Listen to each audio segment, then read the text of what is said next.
these balls could talk, they would walk along the bases and into the fields. If these balls could talk with Mark and John and producer Pete. Who's counting down? Hey ballers, welcome to These Balls Could Talk, the podcast that wants to remind everyone it's gonna be May. This is Mark along with John and our producer Pete, and we're getting ready to discuss the latest in sports, tech, and pop culture. If you like what you hear or see, please like us or hit that subscribe button, or as someone on the show likes to say, tickle that little bell. Nobody likes to say that, Mark. Joining us tonight is a lifelong resident of Troy, New York, and about a year and a half ago started her own framing business. Please welcome to the show, Ms. Anna Hughes. What's going on, Anna? What's up, girl? We also have Ellie the Beagle joining us We do tonight. have Ellie the I'm Beagle. not sure how long she's going to be here. She is 12 and a half, and it might be past her bedtime. It's probably Aw. past my bedtime, too. But thanks for having me on the show. And I'm happy to be here. I don't know what this is going to look like. So It's gonna be wild. It's going to be great. It's gonna be great. Anna, why don't you tell everyone about your framing business? Oh, gosh. Okay, so I opened my shop about a year and a half. It's in Troy. It's a small shop. It's just 2 miles from downtown, which is on the east side of Troy, also called Albia for anyone who is from the area. And it's a small shop where I do everything from the beginning to end, framing your treasures with care. My goal is to also recycle things. I have a real love for recycling and repurposing old framing material and things like that. I also purchase new, but if you had something that you wanted to bring in that was old and you wanted me to fix it up for you, or you just needed a piece of glass, or you needed an old frame reframed, or just fixed up, I'm happy to work with that too. So I love what I do. So I'm just happy to talk about it. That's great. That is I can cool. hear the passion in your voice. Where can we find you on social media?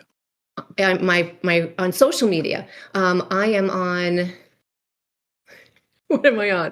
I'm on Instagram. I'm on Facebook, and it's called One Fonda Framing on both, and it's at One Fonda Avenue. Kind of, kept it simple.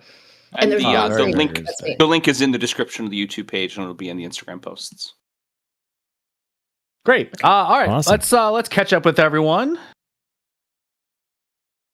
Let me Pete, catch up that's with you. you first. Life's been moving big and small. It's time to talk about our balls.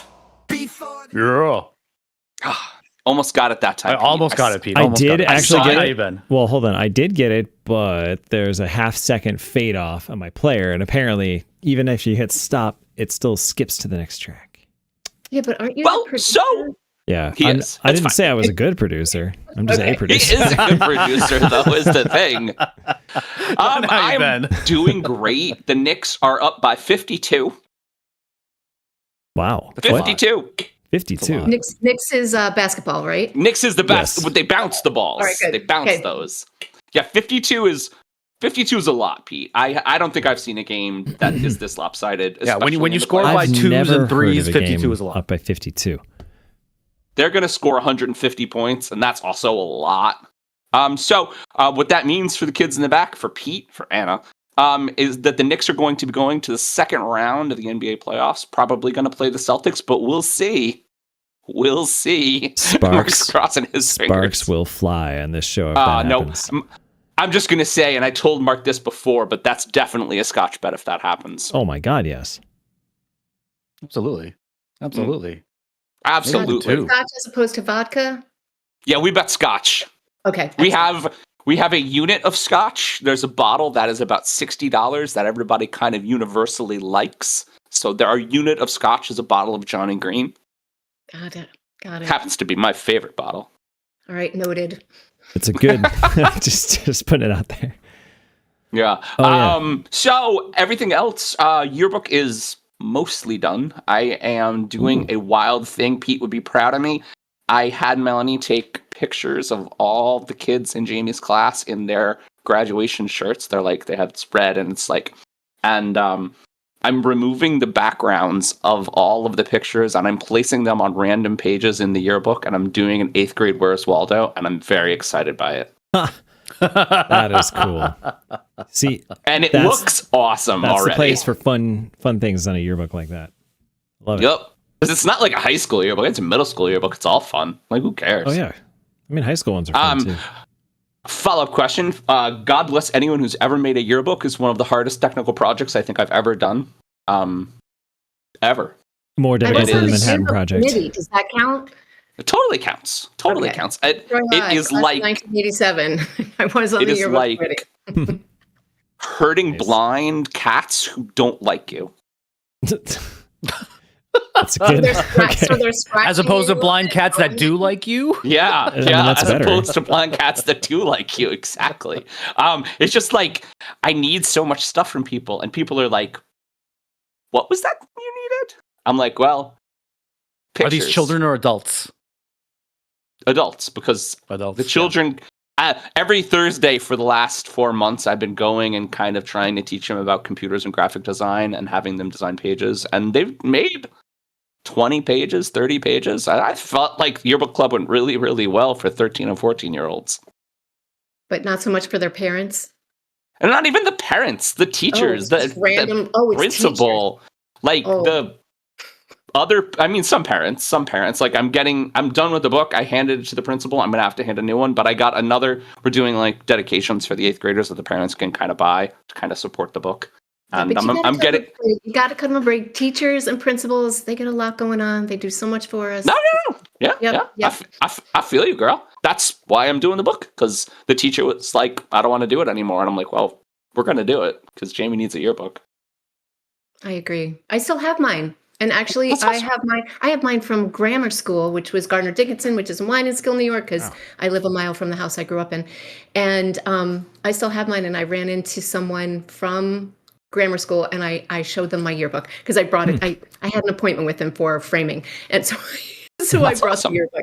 Was That's a cool story. That's not weird at all. So here's a That's how question though. short.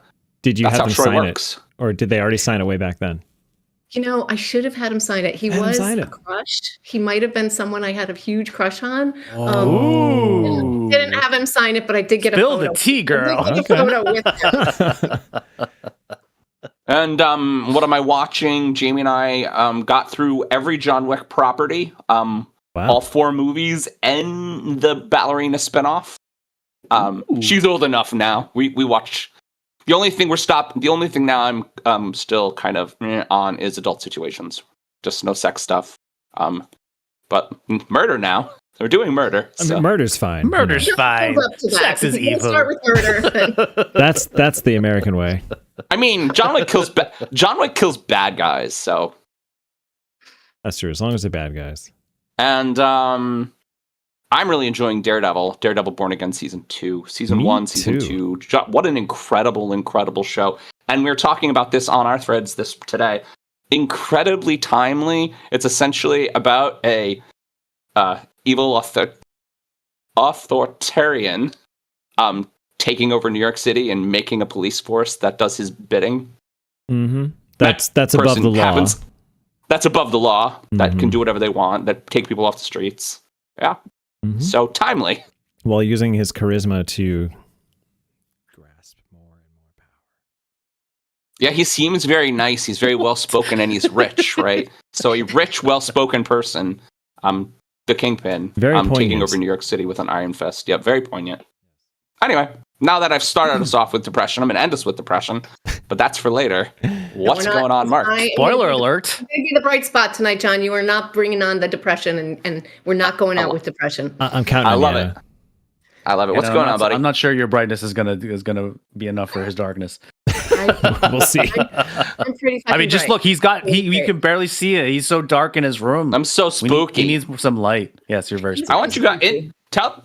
I don't believe them, you guys. So I in took the a comments- screenshot. I took a screenshot in the chat, by the way. In the comments, let's talk about whether or not John needs a ring light. But wait, John, do you know who has you some don't ring even lights that need you could a just fancy have? Ring light. Can This we guy. talk about this, Mark? Can I show him what he needs? Sure. You don't even. Oh, of you don't course. even- you don't even need a fancy ring light. All you need is your dad, who grew up in the 30s and 40s. You need his 1950s light. It's like Very the simple. Oh, the clamp-on light. My dad has It's one the of those. clip-on light. It's clipped onto the top of my my monitor, dude. We got My All the years You're from very- Troy represented here. You're very well lit. My Yeah, that was MacGyver actually DIY when father we also first- has one of those. Yeah, when we first did this show, that was my ring light too. Was a little clamp on light. Hey, I mean, I'm those are still pretty awesome. not spending money Clamp on that. John, I got some Clamp ring lights off. I can hook you up. And you know, if you No, I want to didn't go, spend money on it. I if you already want to go had more it. sleek and modern than that, Elgato has a clip-on to your monitor light. Yeah, I'm gonna get something cool. I was looking the other day. Look I at just the haven't bought it yet. Elgato 'cause I'm broke. made it. Yeah, check it out. And it probably syncs up with your software and shit. Hey, so Mark, what's going on, buddy? Not a sponsor, but you could. Let's see, guys. Believe it or not, I've been still going to the gym, and yesterday I did not skip leg day. All right. I actually did a leg day. I was so proud of myself, but I was feeling it today. In fact, So I You're glad texted. we're sitting down tonight, is what you're Yes, I'm saying. glad I'm sitting Hmm. down, and that I was sitting down pretty much all day. And then I texted my I texted the partner that I go to the gym with that she's essentially she led the workout, and I texted her, it's like, yeah, my ass hurts today. Yvonne's a beast. She goes on workout vacations. No, it's not Yvonne. It's someone else. Michaela. Shout out to Michaela. I thought. Man, I do was go with scared. Yvonne sometimes, every now and again, though. I was scared for you. Mark, you Why got some. is that? You got some powerful friends, Yes. like physically small powerful angry friends. woman from New York kicking Yes. your ass. I'm into it. Absolutely. She could be scary when she's angry. Yes. I want to point out on a show that I've been watching in addition to Daredevil. It's called Imperfect Women on Apple TV Plus. Oh, good. Mm. Yeah, it's a murder mystery. Okay. It's got Elizabeth Moss, Kerry Washington, and John's former girlfriend, Kate Mara. Yeah, and she might Speaking be of middle school, she might be my girl crush, but Which is pretty awesome. Yeah. Actually, all I those was actresses are pretty awesome. Yeah, that sounds like a Yes. good show. I always love watching anything with Kate Mara, and then I tell John about it, and I always refer to it as John's former girlfriend. and then he turns like completely red like he's doing right now, which you can't see because he doesn't have good lighting. Continue. hey, Well, we got to fix this. she grew up across the street from me. Her Yeah. and her sister Rooney. Stop. Yeah, no, true story. Yep. Mark's not kidding. I'm not Kate kidding. and I knew each other. So did you have your yearbook to show her and like see if she can sign it? That's the next step. Oh, she's That's it. really famous now. Yeah. Okay. John, Really that'd be a little bit. Hey, remember me from high school? So, funny story though. Her sister Rooney from Girl with the Dragon Tattoo. Mhm. Around the last time the Giants were in the Super Bowl, Rooney reached out to my sister, remembered her, and invited her to the Super Bowl. Forgot The year about that the year that the Giants won, and my sister didn't go, and that's because my other sister's mother-in-law was dying, and she felt like she needed to stay close by. So I could have been in a box. I couldn't know Jackson Dart. I have to complain to my sister about her not letting me know Jackson Dart. That's my boy. Being crush. best friends with Jackson Dart. I That's want to John's be new best life friends goal. with Jackson You totally Dart. do. That's I mean, you have the John's new T-shirt life now and goal. everything, thanks to I want Stat. to hang out with Scat. Oh, he sounds so fun. Pete, Good how drink you been? beers. Oh man. So going back to your imperfect women, I give it a definite like 2 thumbs up on that. If Okay. I'm not quite caught up. I haven't seen this week's episode yet, but it's Was it on? had some pretty interesting twists and turns in it. I feel like Apple Yeah, it's on TV Apple can TV. almost do no wrong. Like every show they do is so Plus- good. for real. Every single one. Plus, We- they have Corey Stoll, if that's his name. He was in Billions, or what was the name of that other that show? Yeah, I think it was called Billions. Anyway, he was a surprising character to me. Anyway, they have some really good Nice. actors as well as actresses. So we too have been watching Daredevil. We started up For All Mankind season 5, also a great show on Apple TV. It's a little bit turning into a space soap opera. I forget if I'd mentioned this a couple weeks ago. Mars but- yet? Well, yeah, I mean they've been on Mars for like multiple seasons. Sorry, spoiler. But no, we're hoping that they expand beyond Mars now because it's getting a little boring. I mean, not that a What's the future name that of had that nuclear one? Well, sure, fusion there's a figured out in reason the they had to go to 1990s Mars. should be boring, but you know, the expectations are high. Another thing we watched finally, since I wouldn't let us watch it until I had my home theater with all the Atmos ceiling speakers set up and everything calibrated, the subwoofer in there, the huge one, and I'm everything sure going. Steph really appreciated that. She did. Honestly, it was pretty freaking cool. We watched Twisters Awesome. like 4 or Nice. 5 years after it finally came out. And That's it was 5 years. I don't know, however long it's been. But Maybe Twisters- maybe three. Twisters years? is very good. pretty Twisters is new as still. good as Twister, I think. I liked it. And oh my Wait, god. did you play Jurassic Park when you first had it? No, this is the first blockbuster movie that we've done. And I liked it because it's freaking tornadoes. So of course the height channels, you literally heard the whirlwind because I have 4 speakers up there swirling around you in all directions. And the craziest part though was the subwoofer, because it's not that the bass was loud, it's how low it extended. So a couple times when the thing was spinning around, you heard the sound revolving around you, but along with that came this revolving bass wave that would go clockwise through the couch and shake the couch. But you couldn't hear it because it was so low you couldn't hear it. But the subwoofer is like, I can do that. So you're just like, it was awesome. That's awesome, dude. Yeah. So it was a good time. My parents were up this weekend, so they watched it with us. And somehow Liam slept through it. I don't know how that happened. I was going to say, sounds Yeah. like you had it loud. Yeah. I mean, it wasn't, we had it at a moderate volume. That's why the bass wasn't loud. It just extended. It just kept going though. But, so we also went to How old is Treehouse. Liam? What's up? How old is Liam? Just How old is about Liam? 2.5. He'll be Okay. 2.5 on the 20th of this month of May. In May. Sorry, of May. I guess it's still April, but by the It's time you gonna hear this, be it'll be May. May.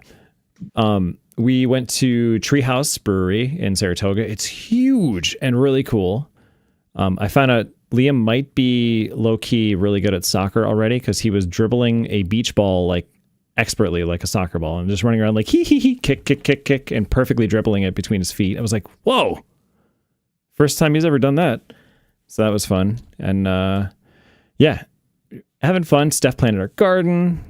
She found Liam his first tricycle, and my parents got him a scooter, so he's going to be even more mobile now. It's going to be fun. I don't think we're Nice. prepared. You're yeah, prepared. and I'm, got another run or two in. I forget how many it's been since we did it last, but I'm back under 8 minutes a mile for 4 miles with hills. So it's progress. Sweet. Gotta get Pete's a into freak of 5. nature. Gotta get Anna. into 5K shape He's a freak of nature. again. Get some negative splits going there. Gotta do some intervals. Run too, dude. I used to run. Ah, Jeez. I okay. started, There I you started go. running when I turned 40. So, Hey, it's never too late. I mean, unless you don't have working legs anymore, then it might. well, be I too stopped running at 41. Just kidding. late. Right, did for I. 1 year. I'm half kidding. 1 year, it was great. All right. So you brought up soccer, and Ted Lasso is coming out with a new. That's We're gonna right. talk about it. Oh, yeah. Yeah, we're gonna talk about it. Anna's teasing the Spoiler show. alert. That's a topic, y'all. All right, let's get to know our guests a little bit better. That's right. It's time to warm up our balls. Life's been moving big and small. It's time to talk about our balls. That's not the one that I clicked. We gotta warm up your balls. This is never gonna work right. I pressed the right. I had to select it in the right thing. I wasn't listening.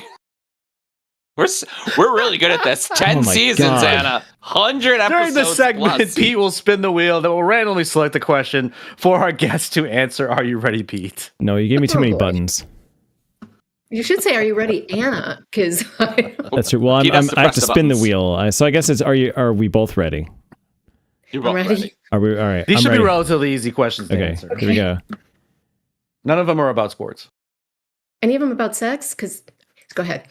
I don't know. I got whatever Mark put on there. Okay. Okay. Let's talk about sex, baby. What app are you ordering for the entire table at a restaurant? That's a fun one. Like, guys, you got to try this. And by app, you mean appetizer. Appetizer, yeah. Yes, not appetizer. a program Because on your my phone. brain. So I'm legit dyslexic, and my brain heard app, and I'm like, why am I ordering? Oh, like a an phone app? Yes. I'm Hungry? like, why am I There's an ordering app for an that. for people at a table? Oh gosh, what app am I ordering? Mozzarella sticks. Yes, that's a good one. That's a good one. good one, because yeah. With extra there's a reason- marinara. There's a reason, but you can also have like the raspberry sauce or marinara. So if somebody Well, I'm going to give you. Okay. doesn't like it, Raspberry and it doesn't have sauce. meat in it, so that you can, if people are vegetarian, it kind of like covers everyone. But what I really want is nachos, Continue. Loaded Yes. nachos. I have a great Troy tie-in. The more the merrier. Every nachos. time I go to Browns, literally since college, since 2000 and probably 2000, I order Speedies at Browns every time. They took Speedies off the menu at Browns. They still make it if you order them though. If I used to order Speedies when I wasn't a vegetarian, so before I became a vegetarian unexpectedly, that would have been my go-to. I had a great. friend from my last job who lived in Phoenix, who went to school in upstate New York, who said, "Hey, can you go to a local grocery store and get me Speedy sauce?" So I did. I got her 5 bottles of Speedy sauce and I shipped it to Arizona. Fantastic. Love For those that are listening or watching that aren't from Troy, tell us what a Speedy is, please. It's Well, essentially I'm glad you're saying this because I never heard of a Speedy until I got to be an adult. I didn't know it it's was a thing here. essentially a marinated piece of grilled chicken on a shish kebab. And it's in a sauce that I think only exists up here. It's like sort of a vinegar sauce, but it's not. It's It's perfect. very, it's very good. I think They're- yes, got I know what vinegar, you're talking but it about. I've doesn't. seen it at delis here too that sell it. And then You're right, they it's a local serve thing. it typically with like a ranch or a blue cheese, but like But you it don't need Browns. You You don't need that it at all. sauce. No. So Browns is a barn. It's a brew pub that has existed in Troy for as long as I've even known about Troy. I want to say mhm. when I was in my early 20s, and I'm a lot older than that now, so it's been around for at least. I mean, At least- so at least Pete, Mark, 20 and I, years. Pete, Mark, and I showed up in Troy in 1999, and it was already there. It In the wasn't called year Browns though. It was called the 1999. it was called the Troy Brew Pub. That's right. Yeah, it was in Troy Brew, yeah. 1999. It was the Troy Brew Pub. Well, it was. In fact, and then it was I Brown- remember. Brown Moran's. Yeah, It was yeah, Brown and for the Moran's. longest time, we Okay. kept calling it Troy Brew Pub, even though it was Brown. Didn't for it still years. have the same kind of beer and menu though, or was it? Did. Okay, so it's just an ownership change, not like a full or And management at one change, time, just we got a not keg. full menu We change. we got a half keg of their cherry raspberry. It was a bad idea. That's too much of that beer. No, it's just it's so sweet. So it's actually a very high ABV, and like That's why I we said were it's, not good. We were not good. a keg of it is too No. much of that beer.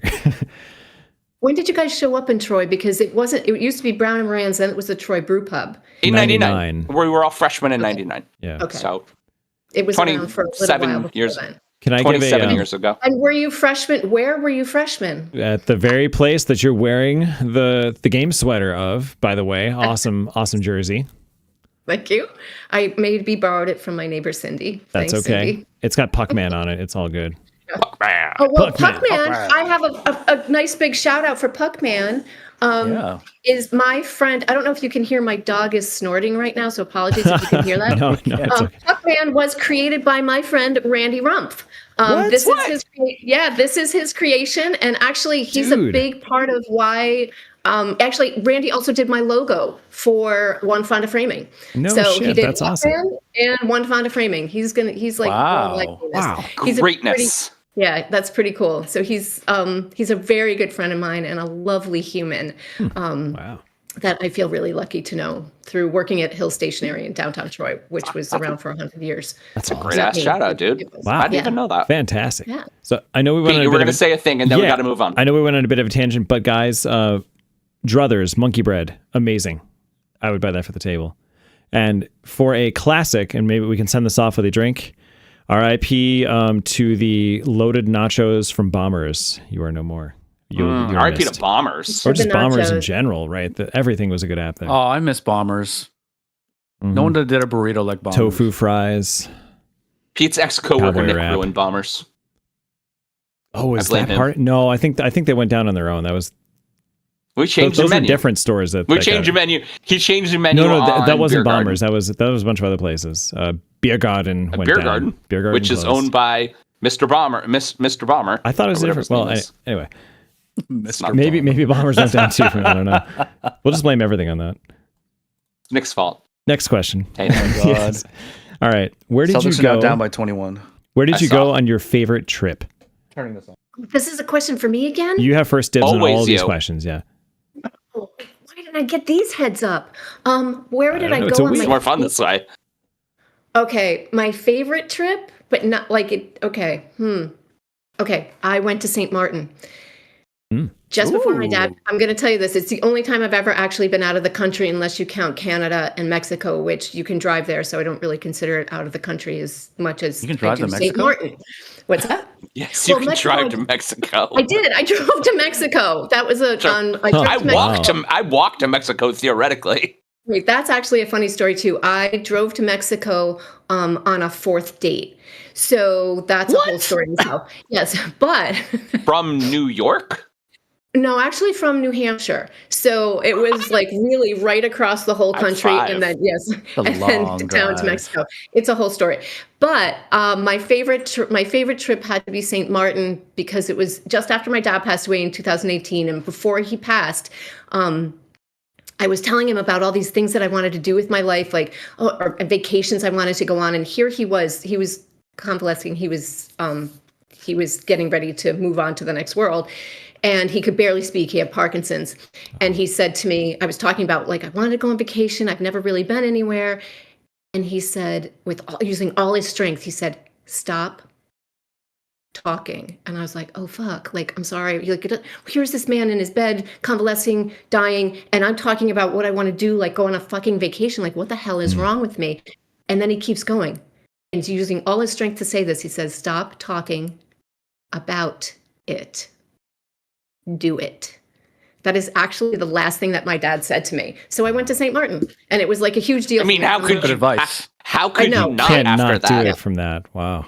Yeah, and I get a little misty and like chills when I think about it. I That's the believe it. last thing my dad ever said to me. Wow, so, that's powerful. so I went to St. Martin. What a So it wonderful- has like this. It has What a like wonderful a whole, story, Anna. Right? Really, Yeah, truly. wow. So yeah, it has all the good feels. St. Martin by myself because that's normal. So Yeah, that's Well, that's even the incredible. question. I'm too distracted now. Her favorite Sorry. trip, and for good reason.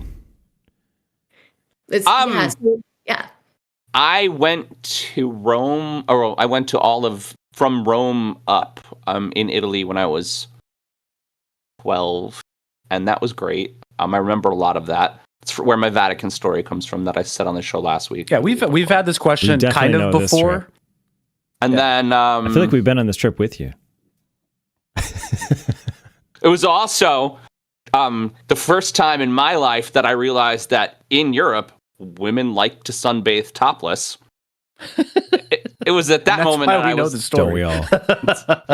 I know Mark was getting there, so I just beat him to the punch. That's why it was your favorite And vacation. I was, discovering what that was, and I really John liked became that a part of- man. I like that part of the trip a We're not lot. talking about topless convertibles, right? No, No. no, we're talking about Just wanted to boobs. clarify that. No. So Yeah, boobs. And I actually just went on to Mexico with my family, and actually really fun. My in-laws took us, and it was awesome. And that was this past summer. I got to go with fire. Excellent. The fire vacation, the ice vacation. The fire was our honeymoon in Hawaii. We went to the Big Island.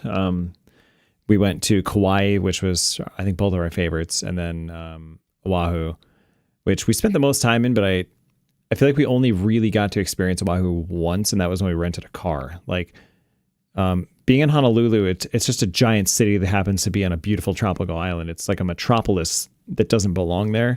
So it just kind of felt odd, even though it was beautiful. Waikiki Beach is beautiful, but like driving to the north edge of Oahu, it's like, okay, yeah, this is Hawaii. But Kauai, the entire island is like that. I mean, it's luau's, it's zip lining, it's going to a coffee roaster that's even better than Kona. Kauai coffee is super good. Going to like distilleries where they grow their own fucking sugar cane to make the rum.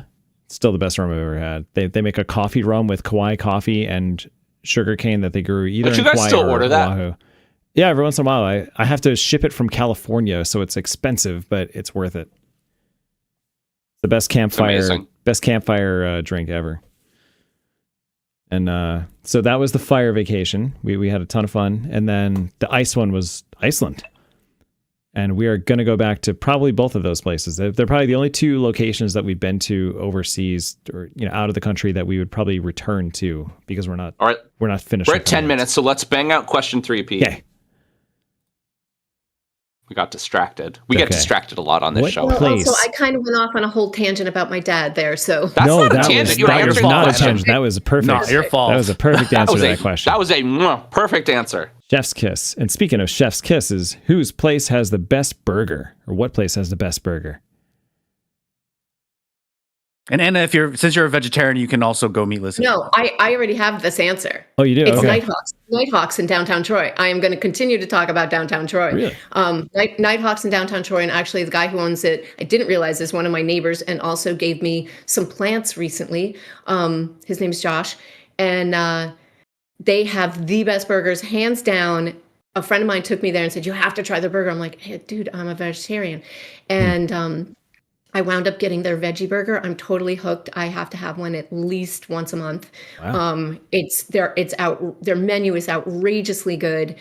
If you haven't had a chance to go to Nighthawks, absolutely 1,000%, which is stupid, 100%. So yes, do that. Awesome. How long has that place been around? Because I don't think that was around when we were in college. What was it? No, it wasn't. So I want to say maybe 10, maybe, let me think. I have to go.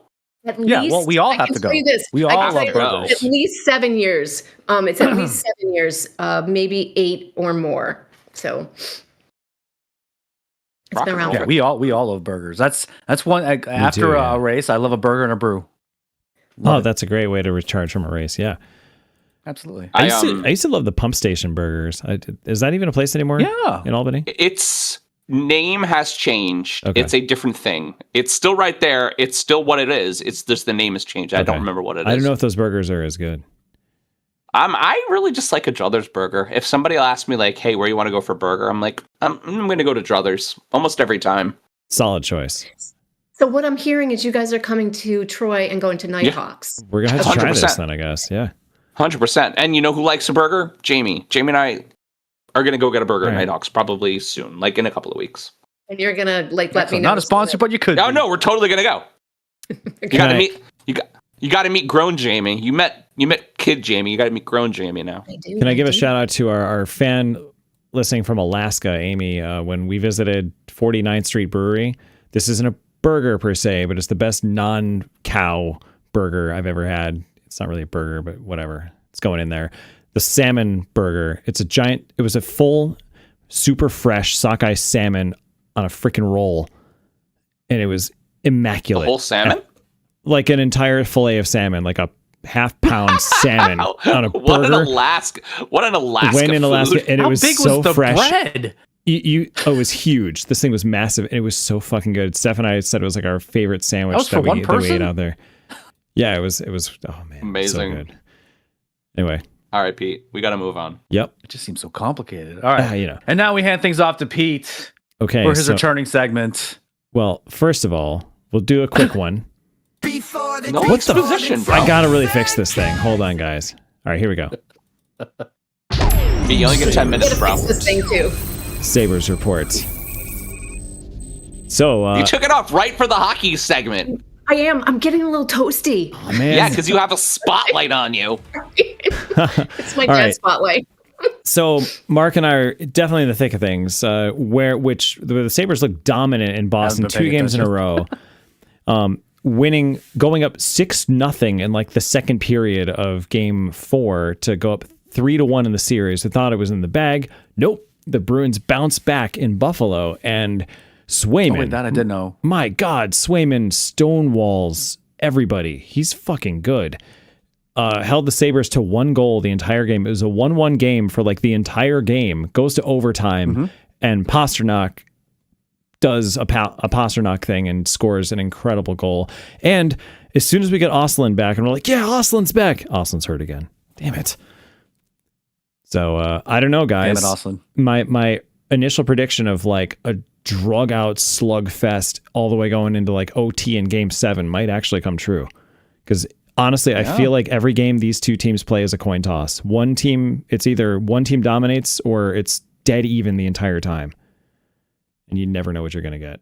So Pete, I sent you a video a while ago about you know, Bills Mafia are famous for going through tables. Well, Bills fans have been trying to get famous, I think, as well.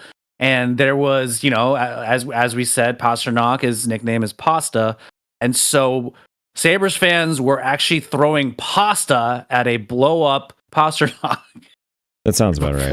One of the games.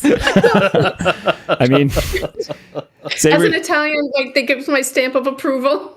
It's Hey, I mean, great. It's amazing. guys, we haven't been in the playoffs for 14 years. We got to remember how to do stuff. We're a little overexcited as a fan base. I mean, there were 10,000 I saw people. some other attempts. They were throwing other stuff too at like inflatable Bruins player, but throwing the pasta at an inflatable pasta was probably the funniest. That is kind of awesome. I mean, we had over 10,000 fans at Canal Side, just not even by a TV, just gathered to celebrate while the game was going on. And like some of them were climbing trees and just screaming Sabres stuff. And like one time they all knocked down a police barrier, and then of course the city of brotherly love all looked at it and they all collectively, oh, we better fix this. So instead of storming the gates, they just nicely all worked together to put it back up. You know, we're nice-ish sometimes. Sounds so Buffalo. It's very Buffalo. Right. Philly would have like torched the place. No offense, Philly. I mean, you guys, the passion is there, but man, you guys destroy stuff. So More passion. More passion. that's where we're going Well, to they've leave that. historically thrown snow at Santa Claus. Yes. Okay, now I got to get ready for our next segment here. And that is the one and the only.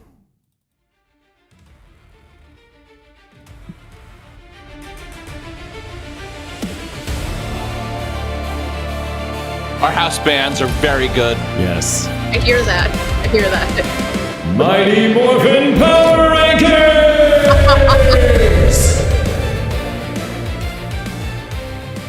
All right.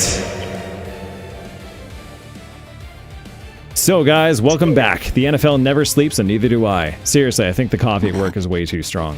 After a flurry of free agency moves and the 2026 NFL draft out of the way, the rankings have gone topsy-turvy in places, but mostly great teams stayed great and bad teams stayed bad. All right, see you in a few months for the preseason. Oh, we should probably talk about this more. Okay, fine. The Seahawks and Rams stay 1 and 2, but the Broncos vault up to 3 due to their continued upward trend and solid offseason so far. They just kind of pick who they pick. The Patriots at 4 had some questionable picks maybe, but nothing flashy really, but some decent free agency moves, and the rumors of an A.J. Brown trade could keep them hella dangerous. The Bears and Niners hang at 5th and 6th, while the Eagles fly up 4 spots to 7th with some solid picks and moves, 2025 baggage in the rear view mirror already. And wait, how the fucking Chiefs snuck up 13 spots to 8th with everyone saying how perfect their draft class was. Eric Bieniemy returning as OC and Apostle reuniting with Tyreek Hill and Mahomes somehow returning from an ACL tear by week 1. I assume maximum misery for me when it comes to these guys until proven otherwise. Bills. Overpaying for DJ Moore. Drafting poorly as usual in all the important rounds, although I like the Skylar Moore pick.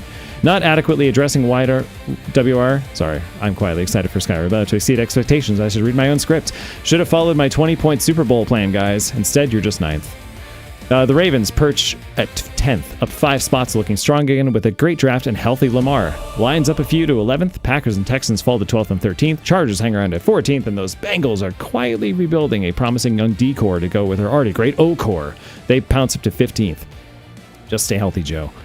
The Jaguars were a less successful cat this offseason with a ton of questionable moves and a terrible draft grade consensus amongst analysts. They tumbled 9 spots.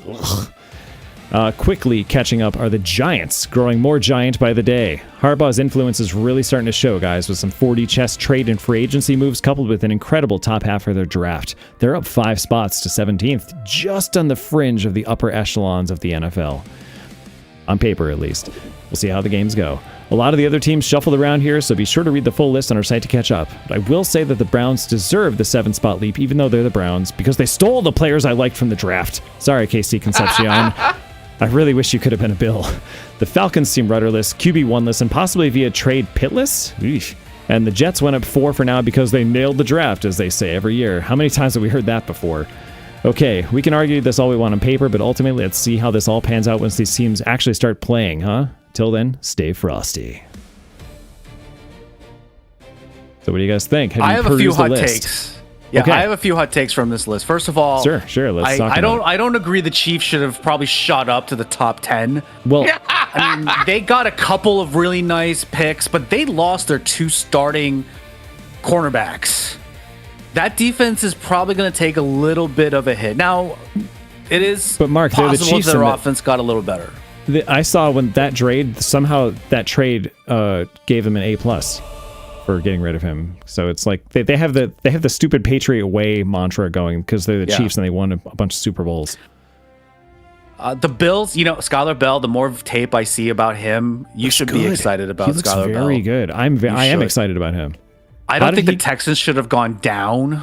I think the Texans probably should have gone up because they've fixed their offensive line potentially, and their defense got better too because they drafted like this big 350-pound nose tackle. Yeah, I guess I didn't really know where to put them in Green Bay. Honestly, you can kind of see because I got the teams I was more excited Green about Bay kind of all lost half jumped of their over 'em. receiving core. Yeah, Green that's- Bay didn't do shit. That's true. So maybe I should have at least flipped those two. But honestly, guys, the Texans looked so freaking flat in the playoffs. And I know, yes, they've improved, but I don't think that quarterback has it. He had a great rookie season, and then the NFL caught up to him and realized what he was doing, and that's it. You're gonna hate me for saying this. I think the Cowboys should have gone even higher. I think they had a pretty good draft.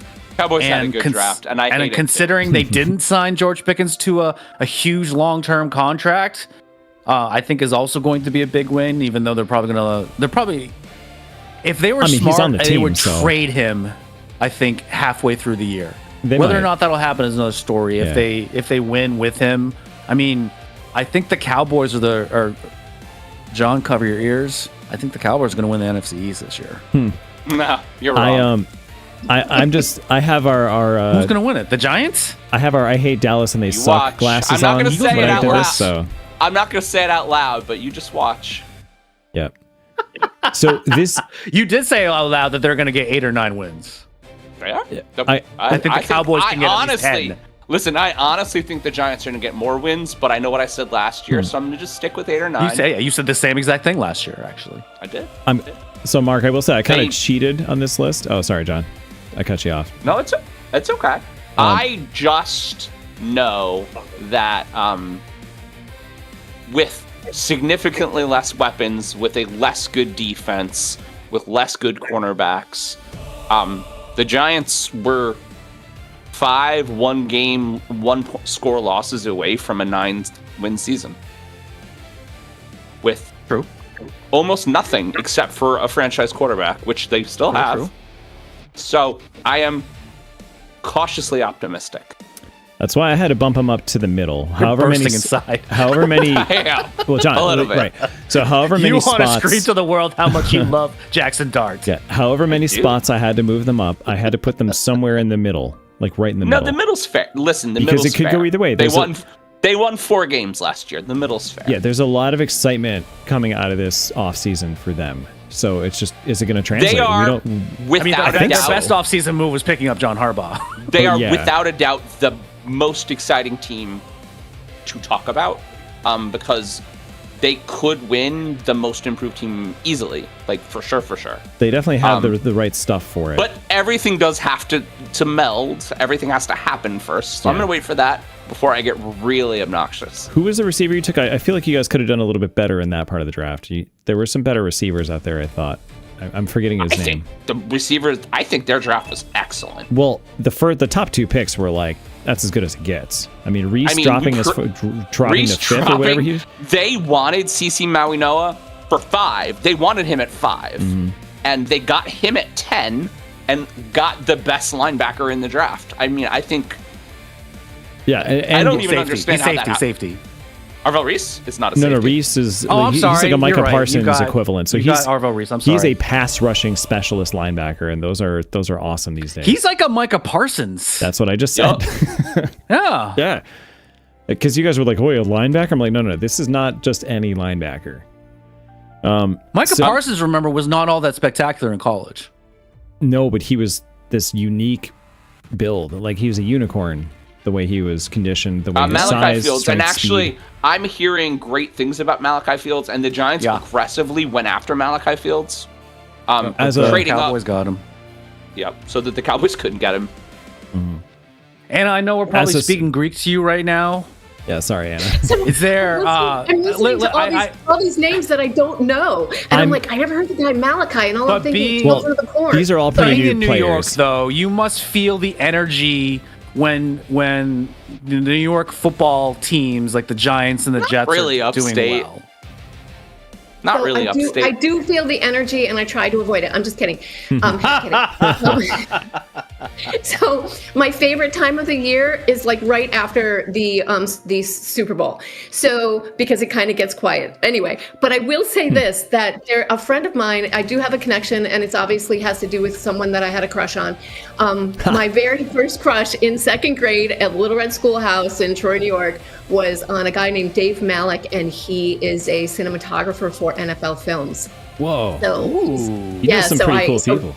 So Troy has some cool connections Yeah. to NFL films, and No but I kidding. do. So getting back to yes, do I feel the vibes? I feel the vibes because Dave is filming it, and just kidding. Yeah, you've had a lot of good crushes.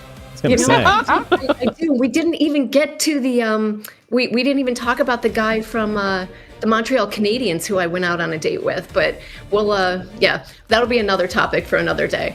We should have made that as a segment, not this power rankings thing. You know.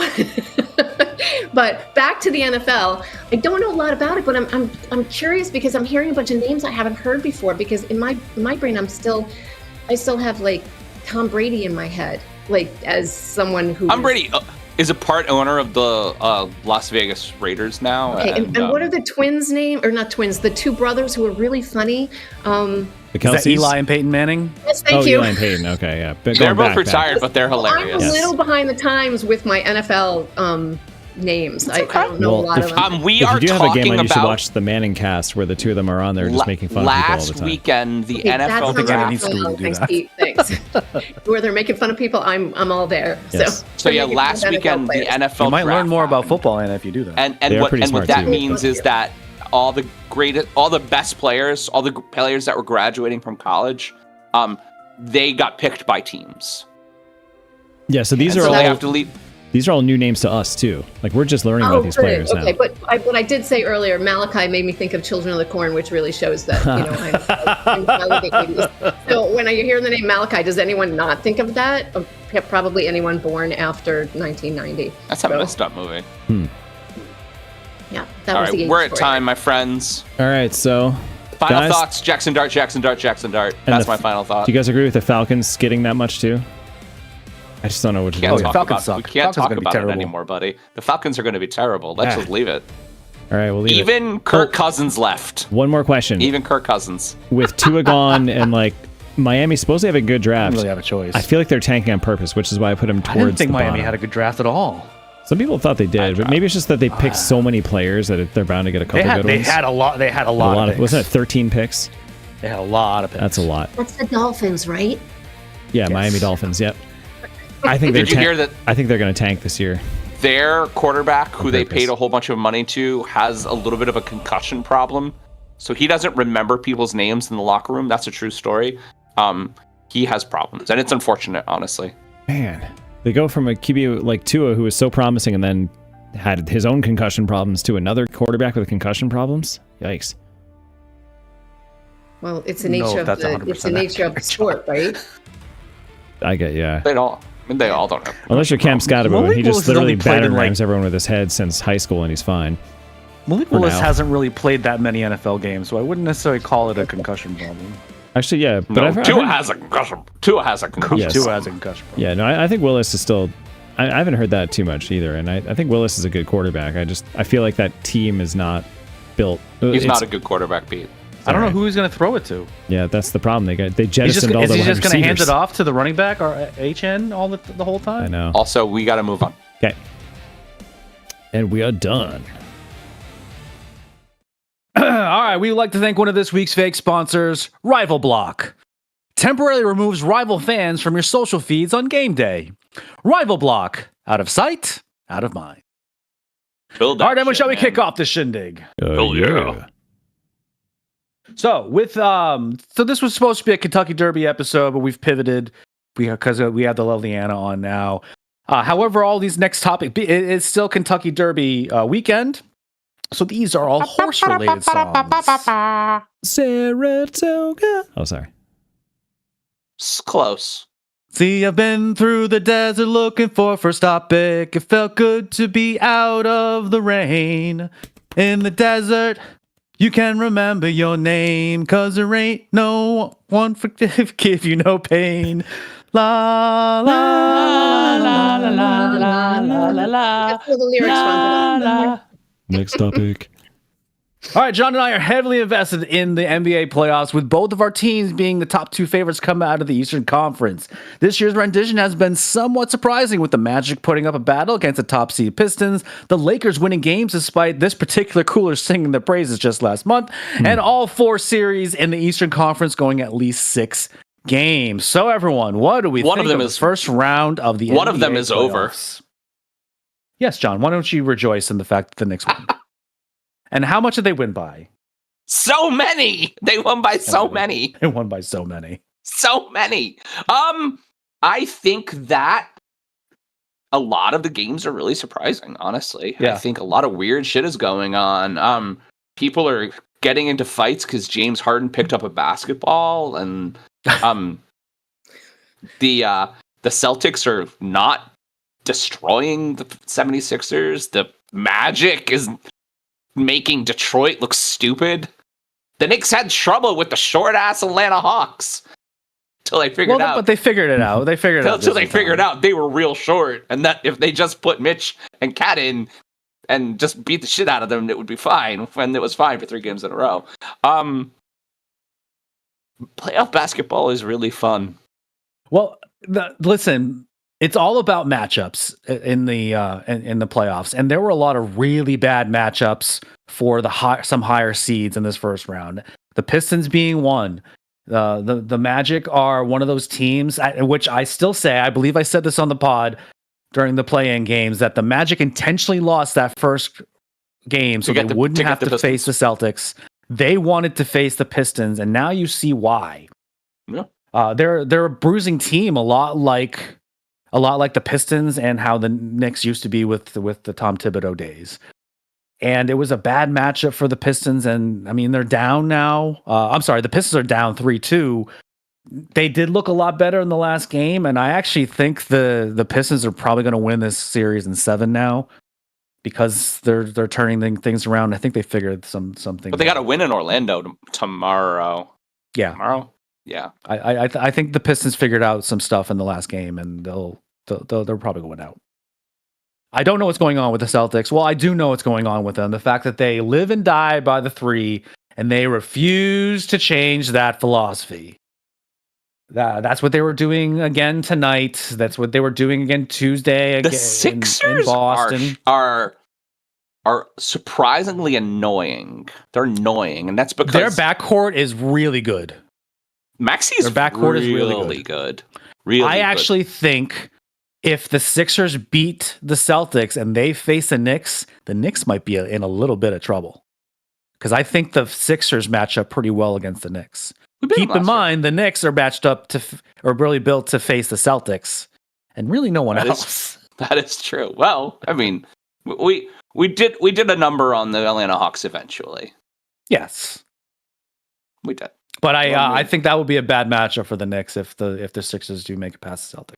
And I will be very, very mad. 15 points in 59 seconds, Mark. I think the game's over. So I still might do a Scotch bet with you if the Sixers make it. I don't see the Celtics losing in Boston Game 7. I just don't see it. I mean, you don't want to see Game 7 in a first round series. That is not great, but I don't see them losing in TD Garden. Do you? I might go to that game. You are so rich. That's going to be like $1,000. So much. It's going to be so much money.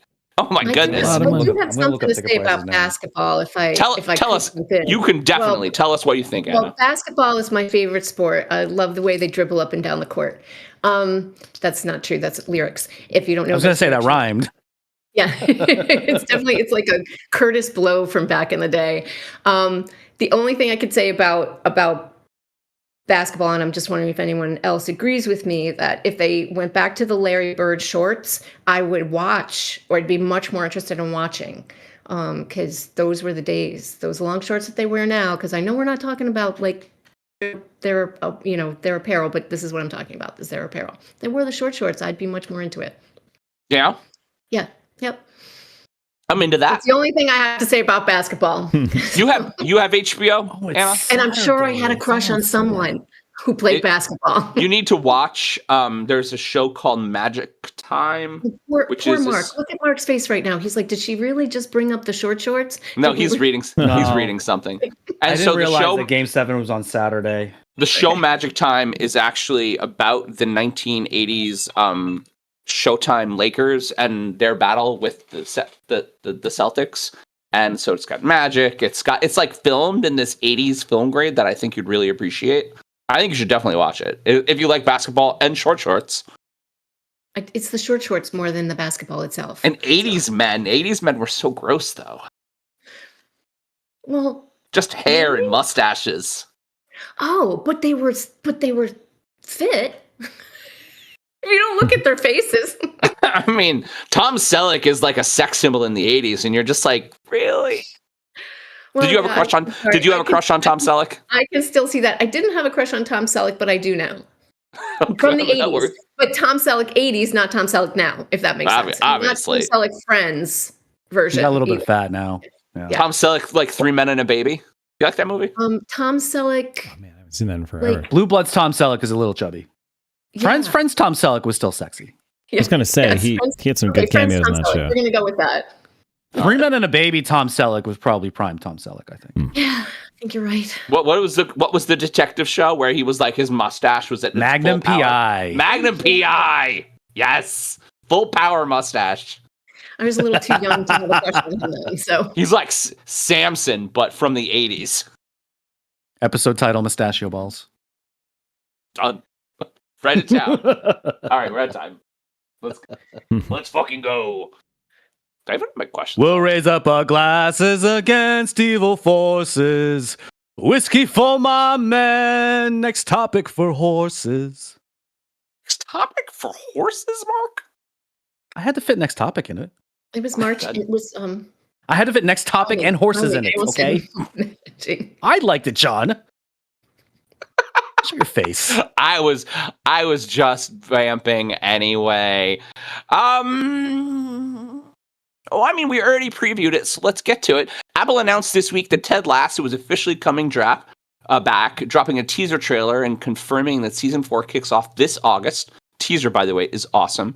We're moving the tactics board from the Premier League to the pitch of the AFC Richmond women's team. So in 2023, Ted Lasso was the #1 most watched original streaming series in the US. Talking about Apple TV not being able to make any mistakes, racking up 16.9 billion minutes viewed. The show also secured back-to-back Emmy wins for an outstanding comedy series for its first 3 seasons. With Ted returning from Kansas just 3 years after the finale, I have to ask, are we looking at a storytelling masterstroke taking this shift, or a massive risk to the show's legacy? Heaven knows they'll try to do a good job. Sorry. I'm a dad. It's okay. Also, speaking of Magnum PI and mustaches, Ted Lasso, mustache. Yes. Right. They're still in. He does have an excellent mustache. I gotta say, yeah, I didn't know Sudeikis could pull off that kind of a mustache. Do we until I saw actually? that Do show. we think that was a real mustache or a prop mustache? Oh, that's I don't know. Oh, I gotta I don't believe it's think- real. I gotta believe. I think it's real. So I was disappointed in. Do you guys? You probably don't remember this. It was a short-lived series for 4 seasons from the guys that did Super Troopers. It was called Tacoma FD. Anyone watch that show? It was about a fireman in Tacoma, Washington. But I later found out that some of them had prop mustaches. What I was the very fuck? disappointed. What? That's ridiculous. That's Come a on. disappointment. Disgrace. I mean, let's focus on one of the best shows that maybe was ever on TV about sports. Yes, let's Ted not Lasso. tangent.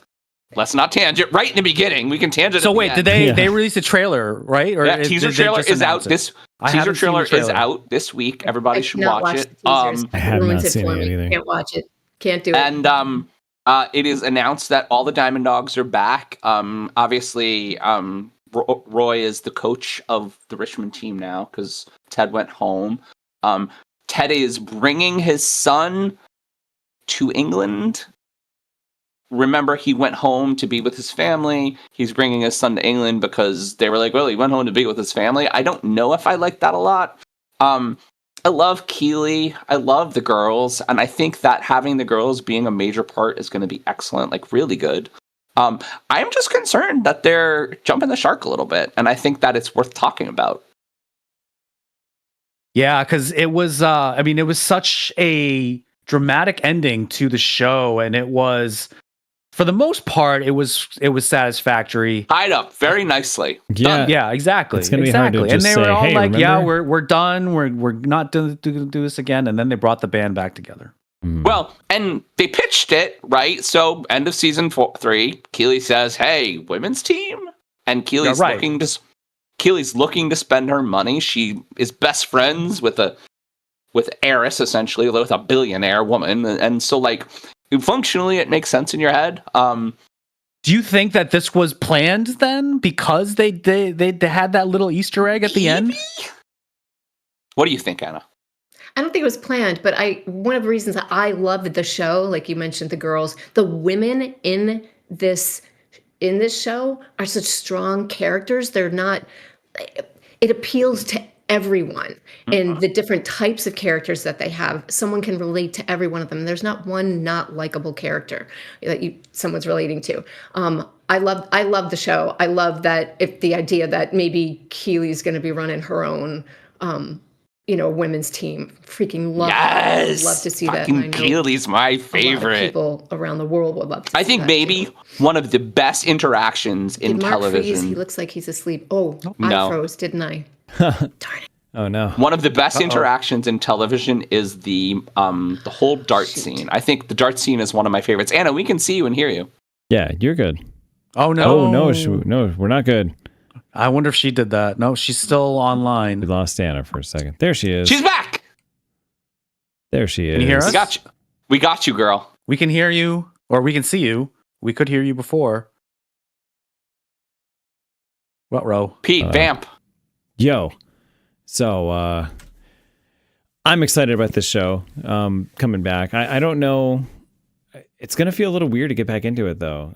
Do you guys feel the same way? Yeah. I agree with you all. I was kind of We had zoning closure. out there. Right. It was concluded. They got to the Premier League. It just felt like an ending. So That's not what closure's supposed to do. Closure's supposed to shut the door. Yeah. And never come back, and they're letting us back in. I almost wonder if Right. it could have been better as like a Keeley-centric spin-off following the Women's League.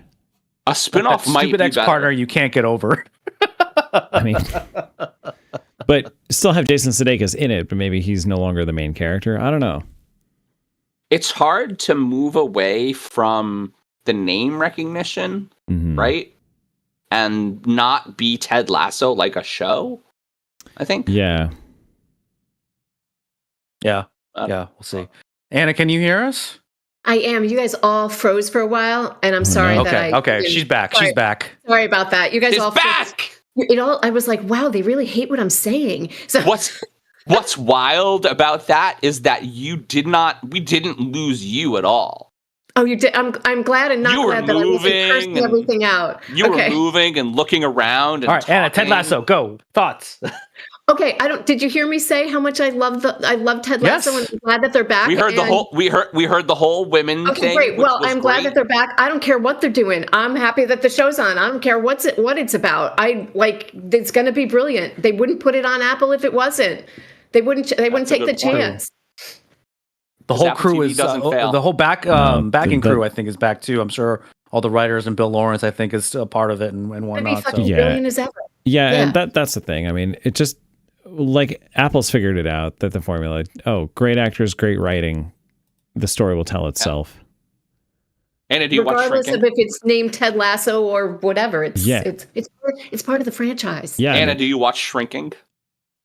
people keep telling me to watch that. I think I tried to Oh, watch you it. have to watch it. Bro. It's really just keep going. I think like you'll get Breaking into It's it. Bad. got Roy Kent in it. It's It not does. Breaking Bad at all. Stab Not at myself all. in the ears. Not What? at all. It's a Okay. comedy. It starts It's a dark. I'd say at times it gets to almost like a dark comedy or a bit of a dramedy, but it's more of a comedy. You're right. But So it is. Harrison Ford will melt your heart all over again. I don't know. I think He's so good in this. I think it wasn't that, it was just slow for me and kind of boring. Sorry, I'm like, Okay. It gets better. It Does does. it? It does pick up, it's yeah. gotta hit me just the right way. No, I agree. That first season Yeah. started off a little slow. Does it press your buttons with the similar trauma? Because it's about a dead spouse. I mean, really, in its core. Maybe that's part of it. So what John's alluding to is You don't have to bring it up. I was just wondering. No, if it hit no, your and buttons. it's not to bring up dark times, just but I'm brought it happy to mention it. My former boyfriend committed suicide 9 years ago, so Oh, geez. it's close to my heart. So maybe that's it. Maybe shrinking. Really close, maybe close to home. Like this, literally, Right. this Wow. guy who just can't handle it, right? And he just burns. And maybe his that's whole it. I life just down. found him freaking annoying. I don't. He is I annoying. don't know. I don't know. Like I'm annoying. like, get over yourself. Like I don't know.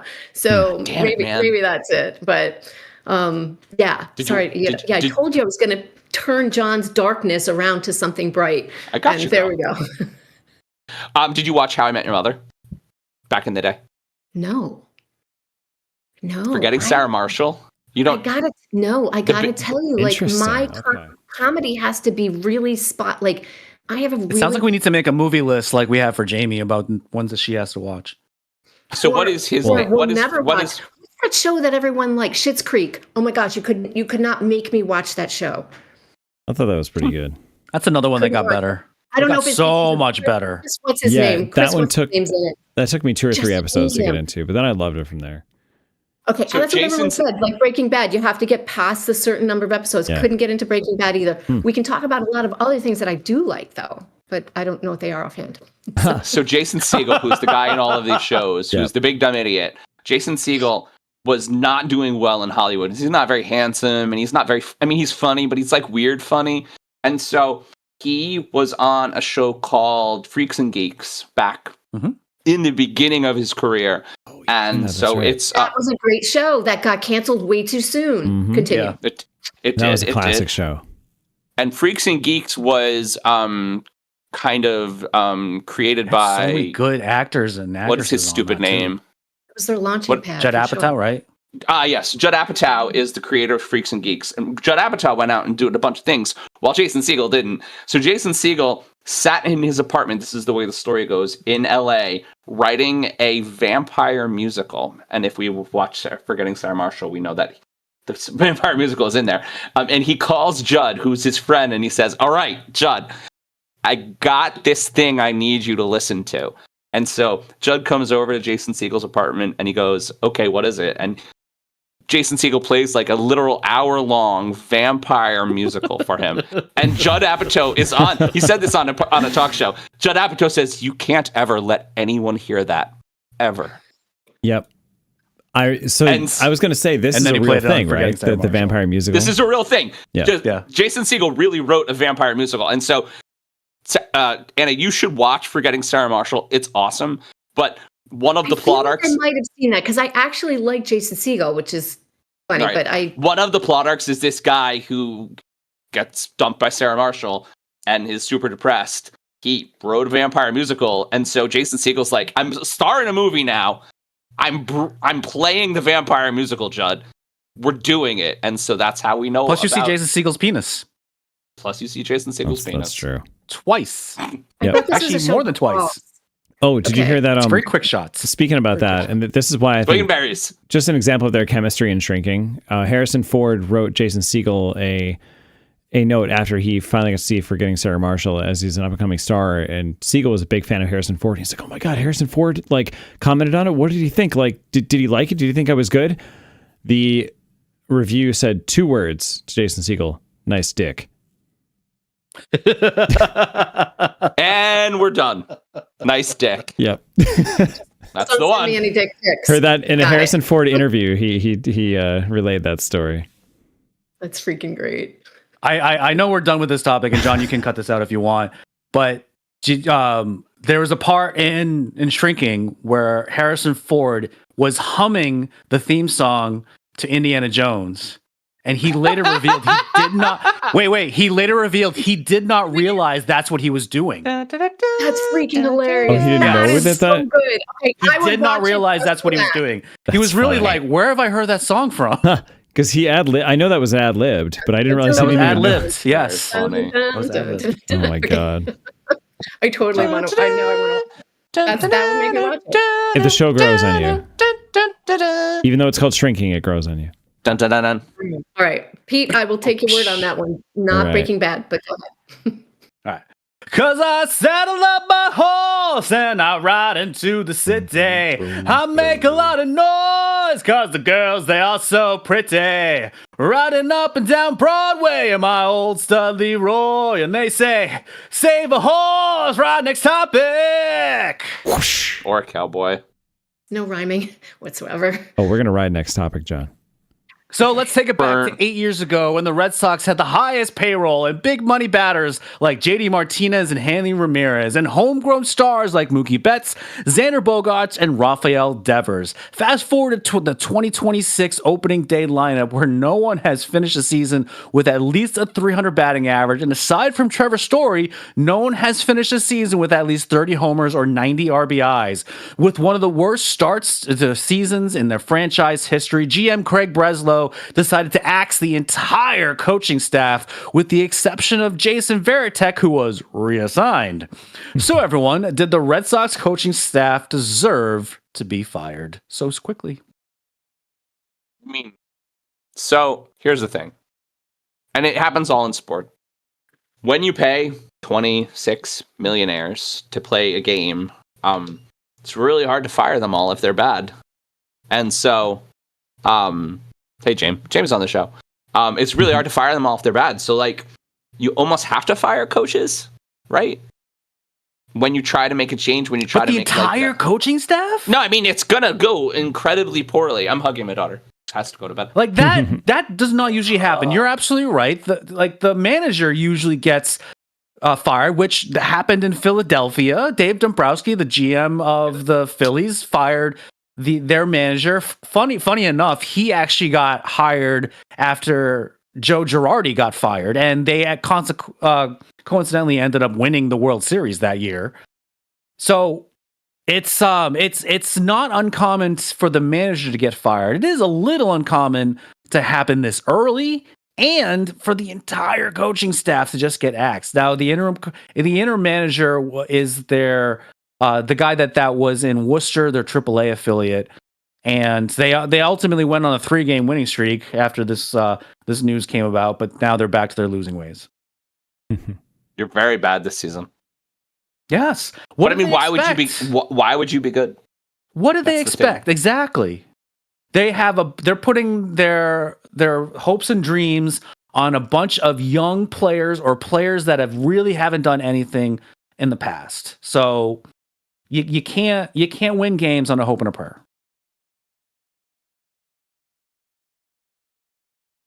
They got some really good pitching. I will say that.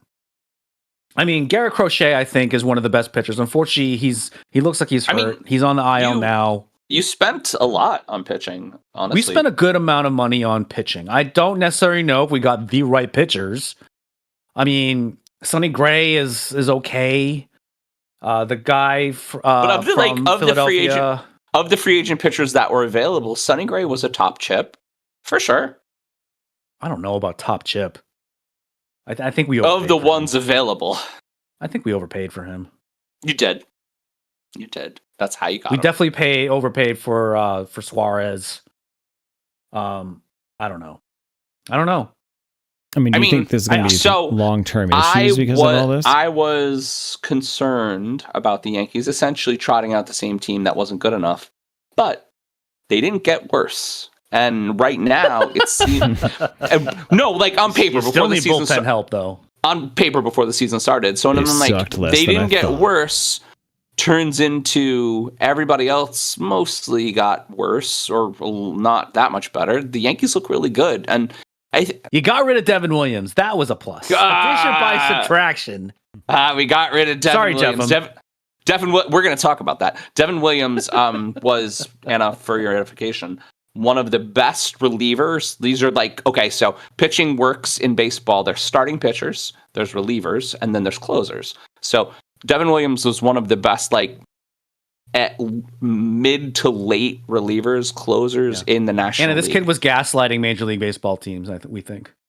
You think he I think I heard this. Is he he said he was better than he was, and they believed him? From his how did that? No, I mean he didn't even say it. He was good. He had some really good seasons. He had some really good seasons. Well, and then he came to New York. There's a thing that happens where people can't play in New York. They just can't. And baseball's a real momentum, emotional sport. If you get the yips, you know what the yips are? The yips are you get nervous. If you get the yips in baseball, the stuff that you do all the time, you can't do anymore. You just get bad, and it happens all the time. Imagine if you just forget how to type. And so, right. And I did in fact forget how to type last year, and with a concussion, which is a whole other thing. So geez. yes, I understand what that feels like. That's bad. There's a reason. That's Yeah, you had a reason for that. my goodness, dude, you had a year. By the way. So Devin Williams forgot how to type, and while he was in New York, he decided to leave the Yankees for the Mets. Still New York, still doesn't know how to type. Did you say Mets? Yeah. Get it, girl. He just changed boroughs. Hey! This was supposed to be my background for tonight. It was supposed to be my background. Shout out to Victoria Engel Fowles for that. But I couldn't figure out how to do it on Discord. So sorry, that was supposed to be my background. That's okay. Like it. Mark and I and our friend Jeffem, who is a consistent listener to the podcast. I said Picars. That's his last name. We try to go to 3 baseball. We try to go to one baseball game each of our teams every year. So Mark obviously is a Red Sox fan. I'm obviously a Yankee fan. I still need to pick the Red Sox game. And Jeffem is a Mets fan, and so we're gonna the Mets topic. The one we're gonna do next is dedicated to Jeffem. Here's looking at you, kid. And we're probably gonna have him on next week. That's the whole episode will just be how much the Mets suck, I think. Is he on this week? Yeah, he's on next week. Did I schedule that? You haven't scheduled him yet. I didn't think I scheduled that. You should do that. I should do that. You should do that. It's almost like I'm. So I did mention the Phillies firing their manager, and Dave Dombrowski is a former GM of the Red Sox. Dave Dombrowski wanted to hire Alex Cora to manage the Phillies, and Alex Cora said no because he wanted some time off. However, right now they have Don Mattingly as the interim coach in Philadelphia. Donnie and he knows that he's the interim coach. What's his name? I know. Yeah, former Yankee great. There is the possibility that Alex Cora joins the Phillies later this year. That's kind of wild. Hold that open, Philadelphia fans. And fuck you, Craig Breslow.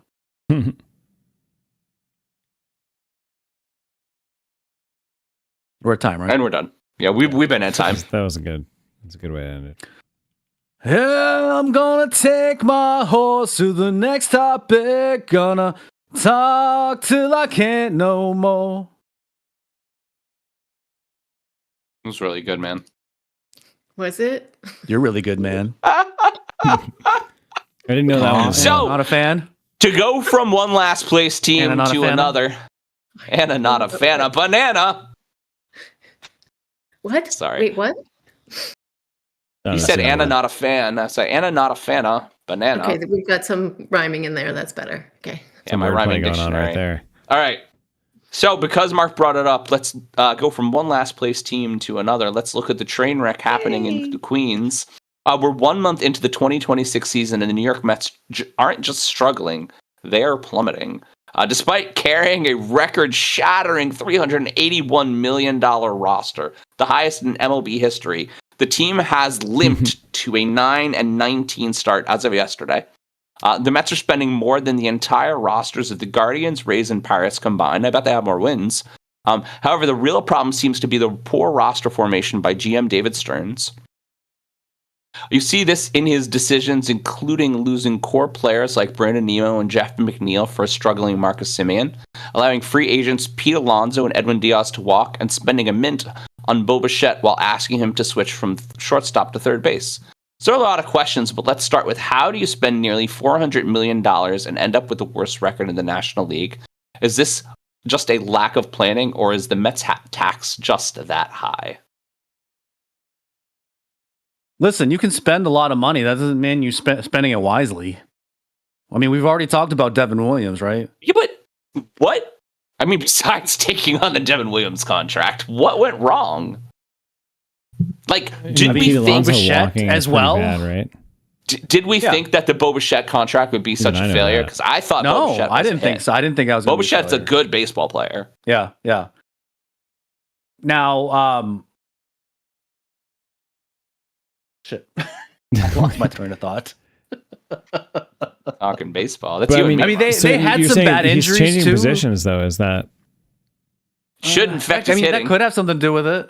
No, that could have something to do with it. You lose your confidence in the field. You kind of lose it at the plate as well. right? Like you're not letting him play his game, you know? The Yankee third baseman is a terrible hitter, Ryan McMahon, but he's really good at fielding third base. I mean, Juan Soto was hurt for a while. That's the point I was trying to make. Did you see Juan Soto this past week? He went down 3-1, and he told the catcher on mic, he was like, I'm going to let you say what I do. Do you want me to swing or take? He's like, see, and the batter said take. He's like, okay, I'll take. And they went down 3-2, and he's like, hey, I'm going to let you do it again. Or do you want me to swing or take? And he did. It's just like, Juan Soto is Juan Soto all day, every day. Another interesting. So Anna, this player we're talking about, Juan Soto, signed a $750 million contract to play for the Mets. Doesn't that sound reasonable? Dear Lord, reasonable is not the word I would have chosen. Yeah. So Juan Soto is not a Excessive. reasonable man. excessive. I don't know how these contracts are, but Juan Soto left the Yankees because Lots of he money. felt, and besides the money, he felt that they were disrespectful to his cook. Didn't let them in the building, his personal chef. you're That's not the kind- kidding. Oh no, I'm not kidding. no. That's the kind of Yeah. that's the kind of person he is. My cook, like I would like. There's No, his probably personal a- chef.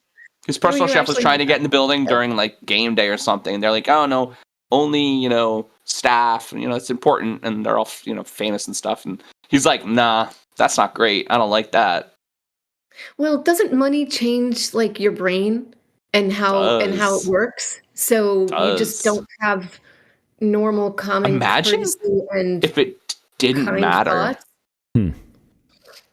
So And to he's talk about been groomed to be a professional baseball player for a long, long time. So he probably thinks pretty highly of himself. And I Juan mean, Soto that could be another definitely- topic. All of these, definitely thinks highly of when you're a himself. young athlete that is destined to be a professional, everyone is just giving you things. You think you're the shit. Everyone's telling you you're the shit. And, you start to believe it and you start to do things that shit. no one in their right mind would do. Then you've got a $750 million contract and you really are the shit. So He's a That pretty is good true. player. Should a really good baseball player deserve to get paid more than a teacher? oh man, Again, you we can save that for you another wanna go topic. there. We did. That's tough. This is calling back to the teacher thing from earlier when John was talking about his yearbook. No, so not the same. No, but it is a callback to. I mean, it is. that. It's still not the same, Absolutely, though. absolutely not. But we glorify the wrong people. Oh, 100%. We 100% do. We glorify the wrong people. We Yeah. should be glorifying our teachers. And that's what the Mets essentially did. Hey, we brought it back. Yeah. Oh, there he goes. Hey, Macarena. So I heard a fun story. Let's talk about the light. Oh, let's hear your fun story. So the Mets were on like I'm gonna say 13-game winning streak. So a local Queens brewery, You mean losing streak? a losing streak. I was going to say that they haven't won 13 games all season. So a local Queens brewery decided to offer their beers for $3.81 a pint. and it was the Newberg Brewing Company offered their 381 pint Mega Boss IPAs, which is their most famous, like their most popular beer. Okay. And they were like, we're gonna do it until the Mets won, and they won. So how That's much is a why. beer now? Not 381. Not Is 381. 381 a lot for a beer? Or is 381 It's a- a lot? Like, 381 is a not- little for a beer. that's a very pint little. is normally $8. I don't It's think about beers a were 50% 381 at off. bars even back when we were in college. Yeah, no, that's Okay. cheap. I was a bartender for a while, but it was back in the early 90s. And yeah. Oh, yeah, then Nothing it was probably free. You know- was 381 a beer or less. Yeah, Jenny John, on tap. I'm looking at yeah. their roster and their By date of $1 birth. They have a lot of pint players over back born in the then. 90s. Yeah, they're old. They have and someone born in expensive? 88. Old and expensive, 89? and Yeah, old they're and expensive. poorly formed. It's a David Stern. I think the TLDR for this whole Like they- thing is that David current- Stearns is the problem. Current players that were born in the same decade as we were.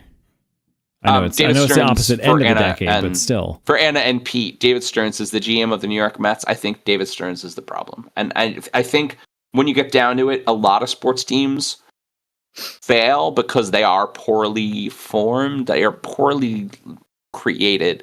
When you have, let's just say, a baseball team with really no Yeah. early With a lot of relief money and- being sent back and forth. And just because, there's a bunch of rich people, that does not make them smart. Right. They are an expense, and that's what Mark said right at the beginning and nailed it right away. Just because they're expensive doesn't mean they're good, and I think that that's the problem. They're just not that good. Keep in mind, this was 2 years ago that Uncle Steve threw $40 million to Max Scherzer and Justin Verlander. That is true. And then he realized, because he's not a baseball mind, that was a bad idea, and he let them go to the Rangers, and they won a title. That's the I year don't know they if that won, was right? the same year. I think it was. And we're at time. Our resident Jeff and Pike Arch can answer that Yeah, next Jeff, week. Jeff can help us out there.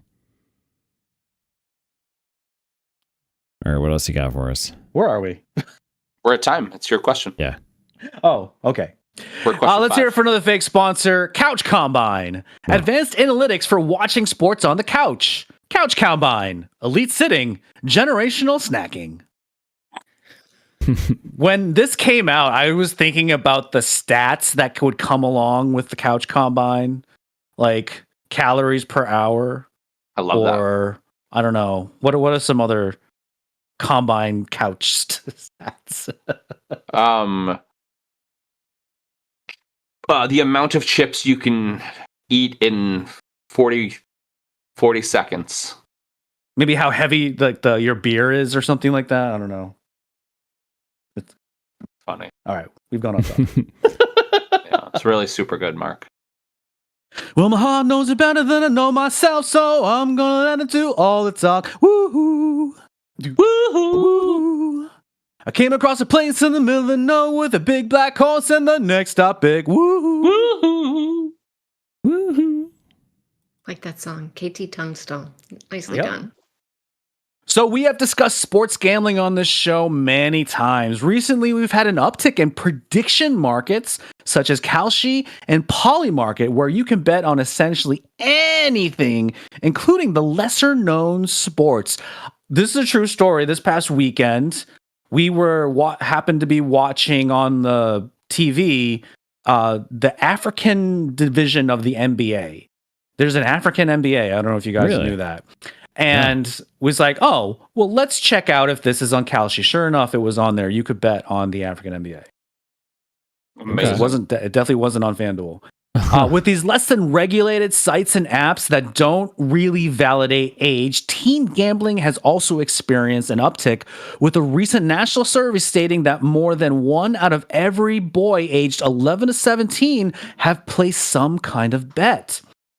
And we've What? seen the result of too much gambling from Texas Tech quarterback Brendan Sorsby checking himself into rehab and on indefinite leave from the team. So everyone, are we doing enough? And do we as a society even care to prevent teen gambling and gambling addiction? I mean, we obviously don't. If I want Anna to start. She did research. That's a good question. for I Anna didn't to do research as much as it really caught that topic really caught my attention. Um,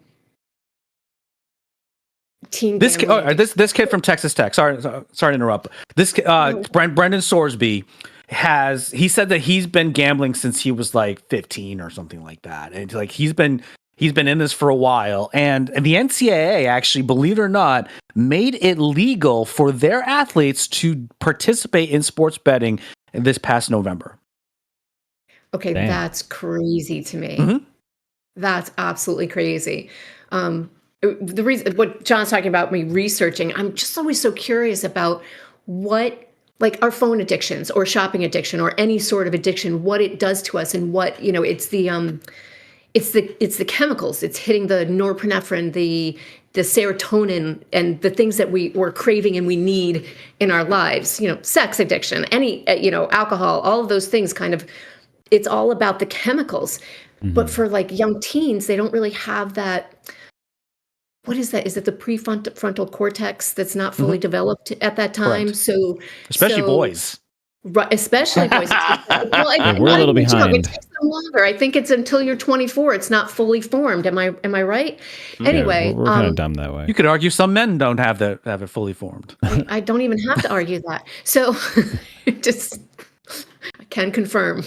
You're like, yes, definitely. Can Yes. confirm. But gosh, like, what are we doing to help? What you just said, they made it legal or they made it legal for them to do that. That's the opposite of potentially helping them with this addiction. It's saying, okay, we approve of this addiction. I Here you think go. that a really interesting angle for this is that there's so many people in this world today who are not empathetic to problems like this, like mental health problems. And so, like, having an addiction problem is a mental health problem, really, when you think about it, because it's an imbalance and all the things that Anna mentioned. It's an imbalance in your dopamine and your dopamine receptors specifically. And people who have addiction problems, they crave that result. And so whether it's gambling or drugs or alcohol or sex, it is the same to them. And you'll see people with addictive personalities, they'll jump addictions. And so they'll have a really detrimental addiction like sex or drugs. And they'll say, well, let's go to recovery for these very detrimental things that really impact my life. But then they'll pick up stuff like gambling, or they'll pick up stuff like collecting. I know a person Right. who It's like treating the symptom, not the cause. was a drug addict, and he decided when he recovered from being a drug addict, he's also rich, that he just started collecting shit he didn't need, really, really expensive shit. Just like limited edition albums and limited edition t-shirts and like tattoos, right? That's an addiction. So Sure. I think the problem with allowing young men and young women to gamble in a way that is effective is that you don't even know if they have a problem, and they don't even know. There's this thing where everybody's like, it's harmless. But on some sports games, I'll tell you what, I have been gambling with money since I won the pick six at Saratoga when I was 9 years old. I've been gambling with money probably since I was 9 or 10. It feels great to win. Winning at the track feels great. But Now- I also will say there's a study that says that almost winning also hits the same receptors. So that's also Yes. part of the Right? That's even worse. Yes, because you're like, I was so close. And you So it know hits the that same these receptors, have the institutions same- tailor all of their experiences to that. I mean, knowing that I don't have a gambling addiction, and I like gambling, but knowing I don't have an addiction, I look at a place like DraftKings. If you have ever even messed around with online sports gambling, it is dangerous as shit. They literally gamify the gambling experience. They take your money, they don't make it real. You buy chips, so your money's not real. Yeah. And then anytime you win money, it's chips. Anytime you win a thing, it's chips, so it's not real. And then they're like, do this quest today.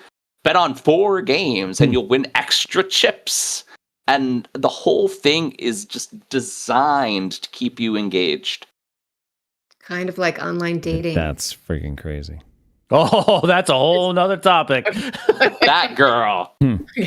But it's I'm sure it's that's similar to that. Designed to keep you engaged. There's nothing Exactly. but losing on online dating. Oh man.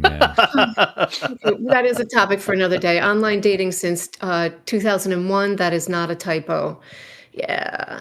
I will Let's say I move on. don't think I could survive. Like if God forbid if something happened and like I don't know, Steph fell into a vat of molten lava or something. Sorry, hon. Right. I Just don't keep know her what I away would from do. molten lava. Yeah, that's true. That Problem solved. good. Okay. Whew. All right. I don't even have to think Next about topic. it. All right. Yep. We're No done. quicksand, no ski stacks. The next You're time I okay. see my sister-in-law, your wife, I'm gonna be like, "People's plotting your demise." No, on the I'm show. going to keep her safe from the vat of molten lava. But what about everything else? Well, we'll cross those bridges when we come to them. But at least I know I'm ready to protect you from molten lava, hon. What is your molten lava survival plan, Pete? I don't know. Lift her out of the molten lava before she falls into it. And hope that it doesn't suck you in like quicksand. So Well, I mean, the trick is to not fall into it in the first place. Maybe you If you just pull that shouldn't be off. around molten lava, Pete. Yeah, why actually, are you why are we around around- molten How many lava? times have you know. been around molten lava? Like when you went to Hawaii, were you around molten lava? I mean, we were over it. I mean, technically, if the This helicopter topic- went down, this topic- we would have this topic has died in molten degraded. lava. Stay married, Ken. Okay, Stay sorry. married. The I don't point know where is- this is going, but my point is stay that coupled, stay married. Otherwise, you're in this other form of addiction. Right. Right. My point with all this is that I love my wife. I love Yeah, my how did we family. get And here? God forbid if I ever had to like for horrible, horrific reasons had to go into the online dating world again. I don't know. I could not handle it. Oh, that's right, dating. Yeah. Sorry. A long way All right, around all right, to real that. quick, 'cause to I Anna's, know we're what almost Anna out of started time. there. We're at it. We've been out of time. We're probably out of time. So Sorry, I wasted the whole topic. Real quick answer, Anna, you start. Do we as a society care about gambling addiction? All the way, fuck yes. We should. We should. No. Not should we? Do we? Do we? Oh, do we care? As about a society, not you as As a person. society. Oof. it? We don't. Okay, The answer John. is we don't. Nope, not even a Pete? little. No, not enough.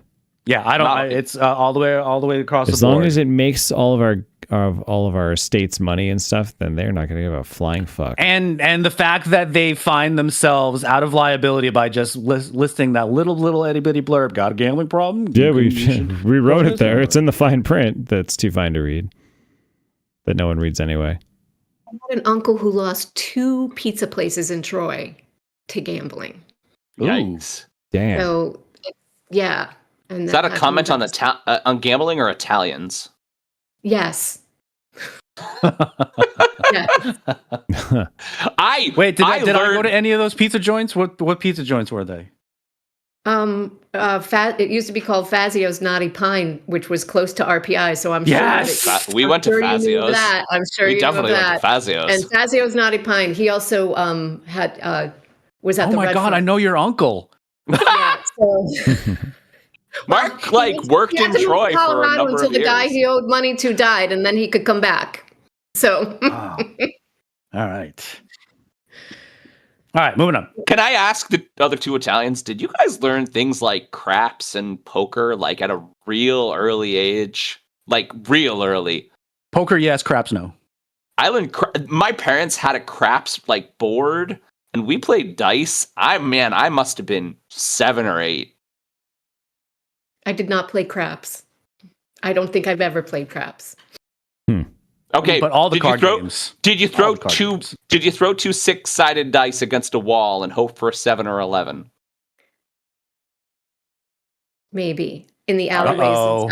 In the alleyways in South Troy. While my Yeah, you friends were on the street. That's craps, bro. I'm kidding. I'm kidding. All right. All right, now we're done. Pete, your wife is going to like this next one. Ready? All right. And I'm going to feel really weird singing that. That I'm not a princess. This ain't a fairy tale. I'm not the one you'll sweep off her feet, lead her up the stairwell. This ain't Hollywood. This is next topic. I was a dreamer before you went let me down. Now it's too late for you and next topic to come around. Yeah. don't know that song at all, and I love music, and I know songs. I don't know that. It's a Taylor Swift song. Yeah, Oh, that's why. you will love it. All right, so now for something completely different. The number one pick in the 2026 NBA draft, Azzy Fudd, threw out the first pitch when the Texas Rangers took on the New York Yankees this week. The UConn guard was chosen by the Wings, reuniting with former teammate and maybe girlfriend Paige Beckers in a draft that highlighted expansion, higher salaries, and top college talent. With a record-setting $2.23 million contract, Fudd is the beginning of the new collective bargaining agreement as it deals with rookies and the league's young stars. What do we think about the buzz surrounding Azzy Fudd, her deal with the WNBA, and the future of the superstars in the league? And do her and Paige Beckers make a cute couple?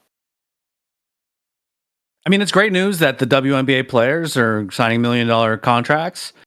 It's a little unsettling that their max deals are nowhere near the men, but I guess it's with Gotta get there. they're You gotta making get there, progress. man. Is it? They're Yeah, making is it at least progress. growing at a rate fast enough where it theoretically could catch up with the men? I mean, in $2 time? million for a WNBA player who hasn't played a game in the WNBA is a lot of money. It's a lot of money. Pretty good. It's a lot of money. It could still be better. but Keep it's in mind, pretty good. Asia Wilson got a very similar contract, although it was for 4 years or 3 years, I believe. And that, I believe, is and she's been in the league for a while. She's won multiple championships. So yeah, that's quite the gamble. And do I think it's going to pay off? I mean, we'll see, because you definitely need more than one good player on a WNBA team. We've said this before. What's that? I mean, Paige Beckers is very good at basketball.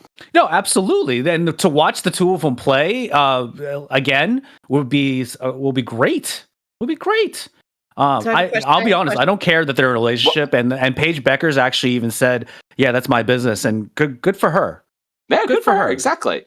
What's your question, Anna? My question is, John, if you were talking about the NBA and you had someone who's never played in the NBA before and he just came up and he started playing, whatever amount of money that you said, would that be a lot for him? Well, okay. So, and the reason I bring it up, I'm just saying, no, I'm going to set precedent for you. The reason I brought it up like that is not because she's a woman, is because the WNBA recently signed a collective bargaining agreement, and $2.2 million is literally almost triple what the rookie contracts were previously. More than triple. Yeah. It's a good thing, not a bad thing. And honestly, compared it to the NBA, it's not a lot of money, which is why Mark brought up it's not a lot of money yet. But progressively, we're getting there. And that's because, to set more precedent for you, the WNBA just signed a very big TV deal, which allowed them to have a lot of bargaining $1 billion contract in their recent collective bargaining agreement. We're pro WNBA on If These Balls Could Talk. We are very much. We are. We wanted them to. I didn't think you weren't, but I wanted to know yes. has that happened in the NBA where they've taken someone on for an unusual amount of money to start for someone who's never played in the NBA? So this is the equivalent of what the WNBA and the NBA call a supermax contract. Now, in the NBA, you have to have played on the team for at least 1 year to earn a supermax, and the rookie deals in the NBA are not really quite near these supermax contracts, but they are still pretty aggressive. Like you could be making like $20-30 million as a rookie in the NBA. So now the WNBA did not make any distinction of these supermax contracts. I could be wrong about that, but we're seeing for the first time WNBA players signing $1 million contract, which is great, especially considering now, like Caitlin Clark. I think her rookie deal she was making $75,000 a year, and she makes more than that from State Farm. Right, more than that from State Farm. Now, and I think that their relationship aside, do you think that Azzy specifically is pleased that she was drafted by the Wings? Absolutely. Yeah, absolutely. I mean, playing with someone that you have played with successfully already from more background. The UConn women's team is probably preeminently the best women's basketball team in college sports ever. Right. And so both Paige Beckers and Azzy Fudd, they came from that team, and now they play on the Dallas team together. I think what's interesting in the WNBA is that we're seeing more and more, and I think we've talked about this on the show a lot. We're seeing more and more really good players show up and superstars. The reason that sports makes money is because people know names, and right, like if you get more than one superstar on a team, I think that just really helps with name recognition and with money making. And I just pinched my skin so hard. Ow. Hurt myself so badly. I have to stop. Are you okay fidgeting. over there? No, I need a commercial break. I think I do. Ow. Mark's on the commercial break. Mark I'm Vamp. not- John's injured. I'm not bleeding, but This it is our hurt. first If These Balls Could Talk official injury. Did I hear commercial break? Oh, fake sponsor, Couch Combine. Mark's I mean, got we're him at ready, time. guys. We're at time, so. I know. And John, do we need to get a replacement host? No, I'm fine. Hey, I do can have. pinch hit for a little bit. I could do that. I can pinch hit. I'm in. All right. This is my favorite one of these songs, and it's technically horse related because there's horse in the lyrics. Okay. Technically. She's a good girl, loves next topic, loves Jesus and America too. She's a good girl, crazy about Elvis, loves horses and her boyfriend too. Now it's next topic. Topic. I can get in. I can get in line with that song. Topic. I love the emphasis on the horse. That was I know. I even looked at the camera for that one. I caught that, yeah. I got a short laugh out of someone here. So Great song. It was good. Too. Expertly good. All right, my last topic is something we can talk about probably for hours. It's the reason we started this podcast, in fact. I'm talking about our mutual love of sports, or at least John, Pete, and me. Yeah. While it's something that we all love to talk about, none of us would probably say it's an obsession, but that's not necessarily the case for everyone. If you've seen the movie Fever Pitch, you see Jimmy Fallon portray a rabid Red Sox fan whose majority of his wardrobe is Red Sox gear and has lots of Red Sox related rituals. Wow, say that 5 times fast. Now, I'm sure there are lots of viewers and listeners who have personally witnessed a sports fanatic, one may be on the show, which has greatly affected his or her life. So everyone, what do we think was the most influencing factor for your current love/hate/obsession of sports? And where is the line for being too obsessed?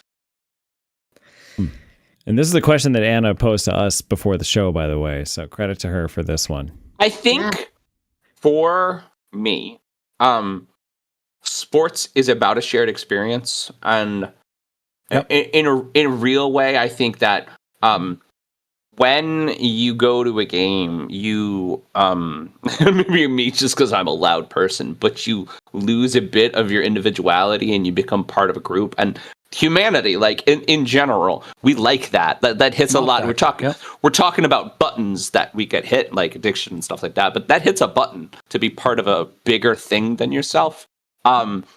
Me personally, and my dad was never really into sports, but I really got kind of addicted to all the sports that I really love because my mother was really trying to get us going places. And so we went to a lot of games when I was young. We went to a lot of Yankee games. We didn't go to a lot of Knicks games because they were expensive to garden, but we went to a lot of Nets games. The Nets were their cheaper cousins. So we went to a lot of Nets games. Derek Coleman, Kenny Anderson. And it was just easy to get there. It was easy to get to the Nets played in the Meadowlands Arena, which was like right across the bridge. They play in Brooklyn now, which is hard to get to, but the Meadowlands was really easy to get to. And we there was a moment where my mother was like really into sports, and we were collecting memorabilia. And if you can see, right back there, right there. That's a bat sign by the entirety of the 1996 New York Yankees that won the World Series the first time in like 20-something years. And so like we were collecting memorabilia and we were trying to sell it. And like we went on these trips where my mother and my sister would just like push in front of a line. And like we met Derek Jeter and Alex Rodriguez and they signed balls. And we went to all these different stadiums. We went to Toronto and we went to San Francisco. It's rooted in core memories for you. Yeah, sports is rooted in core, and I think that's very consistent. Sports is rooted in core memories. I do think that is the birth of these diehard fandom things. When people have that core memory as a kid, especially when you're so impressionable with following the lead of your parents, who are probably also very big into it, and feeling like that's a part of who you are. Then, like that, like your parents give you that identity, and that's sharing that moment with them. I think as you're growing up, that's a magical thing. Yeah, there's a mystique about sports. You're part of something bigger than yourself. Yeah, exactly. Of course. I think there's a mystique about sports too. Like it's almost like, I mean, it's the first time that I ever watched sports was on TV, and it was like, this is the greatest TV show I've ever seen. It's so much drama associated with it. There you got its ebbs and flows of the game. Yeah, and it's bright lights everywhere, and it's real back in the 80s. They all the short shorts, which I know Anna really likes. Just think about this moment for a second. In January of 1991. Years before Pete and I met each other, we were both doing the same thing, and that was when the Bills and the Giants watched the Super Bowl. And that was the year I got into football. Was that 1990 we both were season. doing the same thing at the same moment in different cities, 6 hours apart, right? And we get to talk about that moment together because we both experienced it in different ways. Yeah, and it's incredible. A great connector. We still do. It is a cultural connector. Yeah, right. For sure, and a family connector too. I mean, it is the ultimate, I think, almost tribal like bonding tool too. I mean, thing we have now, right? You have this one commonality between different races, genders, pastimes, political views, whatever. It doesn't fucking matter when you're in that stadium or when you're around that room and watching that TV and you're rooting for your team. That's all that matters, and it's in that way. It's this ultimate unifying thing, and I think that's a really cool aspect of it that gets often overlooked in the days where everything's so divisive. I think I love what you guys are talking about. Also, TV, where I grew up hearing, because I'm a child of the 70s, I was born in the 60s, and I grew up hearing radio, listening to baseball on the radio.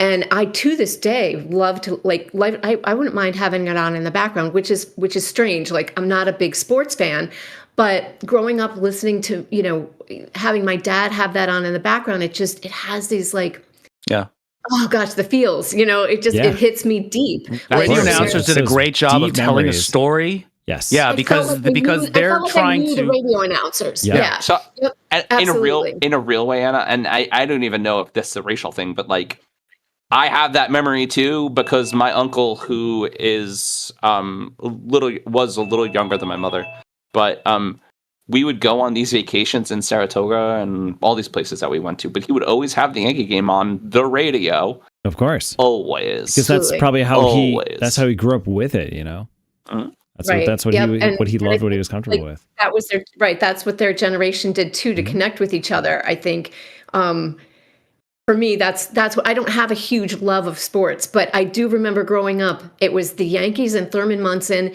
It was my mom carried a Thurman Munson card in her wallet. Like, and my mom was not a sports person. She just loved the name because she thought it was like Herman Munster. Anyway, that's great. But there's that. Isn't that great? And then, we were Dolphins fans and then Viking fans, and we as a family. And that's the other thing I noticed all throughout this whole podcast. You guys are talking about my team and we did this and we did that. And I'm like, I didn't know you were on the team. I'm just kidding. But, hey. That's it's exactly what you're saying. It's the collective, we. You're a part of something bigger than yourself, like a religion of baseball. Certainly. I mean, and honestly, being part of the 12th man, I am represented on the Bills Wall of Fame in the stadium as the 12th man. They literally put that up there. So there you go. I'm on the team. I don't know what that means. I don't know what that means, but I'm going to be looking up after. Well, it's a description of like the theory that your home field advantage, especially in a stadium or a rabid fan base like Buffalo or Philly or Seattle, all these Boston, like these big fan bases that are loud, rowdy. When that team is at home, those fans work to make life miserable for the opposing team. So they call that home teams typically win in sports. Yeah, typically. Yeah, it's Like, not as much as it percentage-wise. used to be, but it's still right. It still tips the scales over 50%, and in some stadiums, it's more than others, right? And in Buffalo, for instance, like they embrace that. So the phrase "the 12th man" comes from football, where you have 11 players on each. You can only have 11 players out on the field at one time, whether you're on offense, defense, special teams, whatever. So the 12th man is like that extra person that's represented by the collective fans, right? Screaming, making it impossible for the other team's quarterback to hear or to be able to call the play to their lineman. And they're just like, well, I don't know. I can't hear a damn fucking thing. Like, I'm confused. And they call a timeout and they burn a timeout and they lose, or they cause a penalty and they lose yards. And it's like the fans did that. Like, Well we done. helped, you know? Man. Mark, you didn't get to answer this question yet. Yeah. What was your birth into sports? I originally started watching the Celtics with my dad. My dad was a big Celtics fan, and Larry watched Larry Bird. I watched the game with him, and then from there, I kind of just started watching sports on my own. I started watching the Red Sox next, and then I started watching the Patriots. And then I just started watching more and more and started to learn the games. I played basketball. I played baseball when I was younger, and just fell in love with the games. And from there, it's evolved into just knowing a lot of the ins and outs of the game. Like, especially with John and our aforementioned friend Jeffem, like, baseball is by far the sport I know the most about. And I can just talk about strategy and I'm on that thread. You guys can talk forever about baseball. It is great. I love it. I don't always know what you're talking about, but it's that bonding thing, right? Well, it's tribal. I mean, it's interesting. Like, New tribal York is sports, a great way to put it. New York sports teams, Boston sports teams, Yankee suck. Buffalo. Yeah, you do. I like this. Thanks, guys. No, we do. I love the backstory. Stories are important, you know, and how we in the people that we become and how we show up and who we share with and who we live our lives with. So it's And just it's that is a great for the background. Yep. That is a great ending to a great topic. Hey, Mark, do you know what time it is? Oh, the really good news about the Red Sox sucking is the fact that tickets will be really cheap later in the year. So good. We're good. Two of our 3 stops for our baseball tour this year will be cheap. I'm very excited. There you go.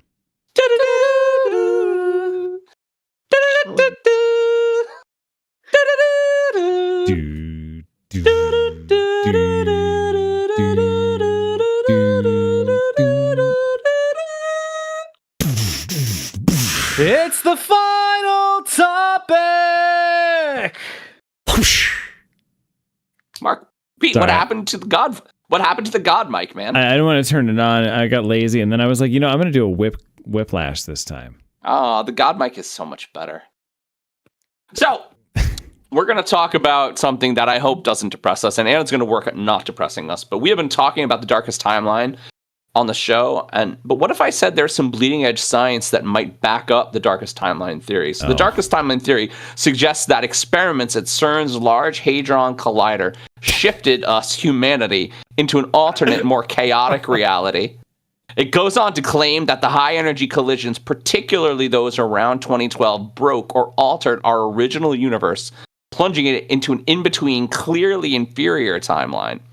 So do we believe in the theory, and have we sensed a change since 2012? And what are some of the oddest things that have happened besides the 2 Trump presidencies in the last 14 years? By the way, he's a reality star, guys. I know. A reality star. We didn't pick a president that had a literal bird land on its podium because it trusted him.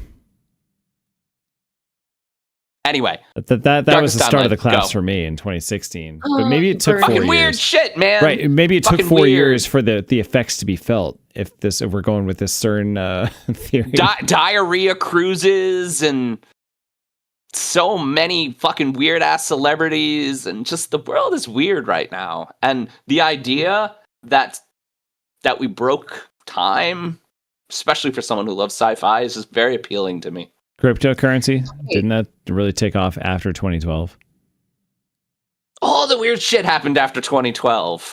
And gross. okay, so the reason I bring this up on this show, and very specifically the reason, is that us, the guys on this show, I would not classify us as empaths. I married an empath. Anna is an empath. Steph's an empath too, yeah. Steph's an empath. And the empaths that I talk to can feel the fact that things are weird, different, and kind of fucked up. And we don't Very even know fucked why, up. but they're kind of fucked up. Why no one else feels it? Right. Like, how do you not feel this? But I will say this. So I think that CERN thing happened around, it was at the 4th of July in 2012. I was on a vacation to escape a boyfriend. We were supposed to go together and it didn't work out. And then I was by myself on this vacation in Maine. I went to Algonquin because, Algonquin, Maine. I know Maine Shore is Algonquin. beautiful. I lived there for a Okay, you summer. know Algonquin. So I cooked there for a summer. God, I love it there. I had one of the other best vacations I've had. They always wind up in Maine, and I'm walking along. This is when I don't know why I'm walking along like where it's called the Marginal Way, and I'm getting off the Marginal Way, and there's a like the strange thing is, then this is not even the strangest part. There was a telephone, like an old fashioned like coin telephone. What are they called? Like a phone booth? Payphone. A Payphone, that's yeah. the word I needed. Thank you. Yeah, we don't have there's those anymore. I'm like, that's so freaking weird. Like, I'm by myself and the freaking phone rings. It was like, so the phone rings. So I thought, I mean, you what the picked it hell? up, right? And I picked it up. So I just sent this to you today, John. I picked the freaking, there was no one there, no one that I could hear. But it was right around. Someone it was- was the same. someone was- it was someone the fourth. was there. It was the 4th of July. It was the same time when that happened. Someone was And there. everything got fucked up ever since then. Whoa. like sincerely, it wound up being such a screwy trip. For a lot of reasons, I can't even get into some of the stuff that happened on that trip. And then for me personally, I started getting weird illnesses since then. And I'm not really sure I should be alive right now. I think that I've died a few times and I'm in a different timeline and I'm going to lose a lot of friends mentioning that. But I think we've all timeline jumped multiple times.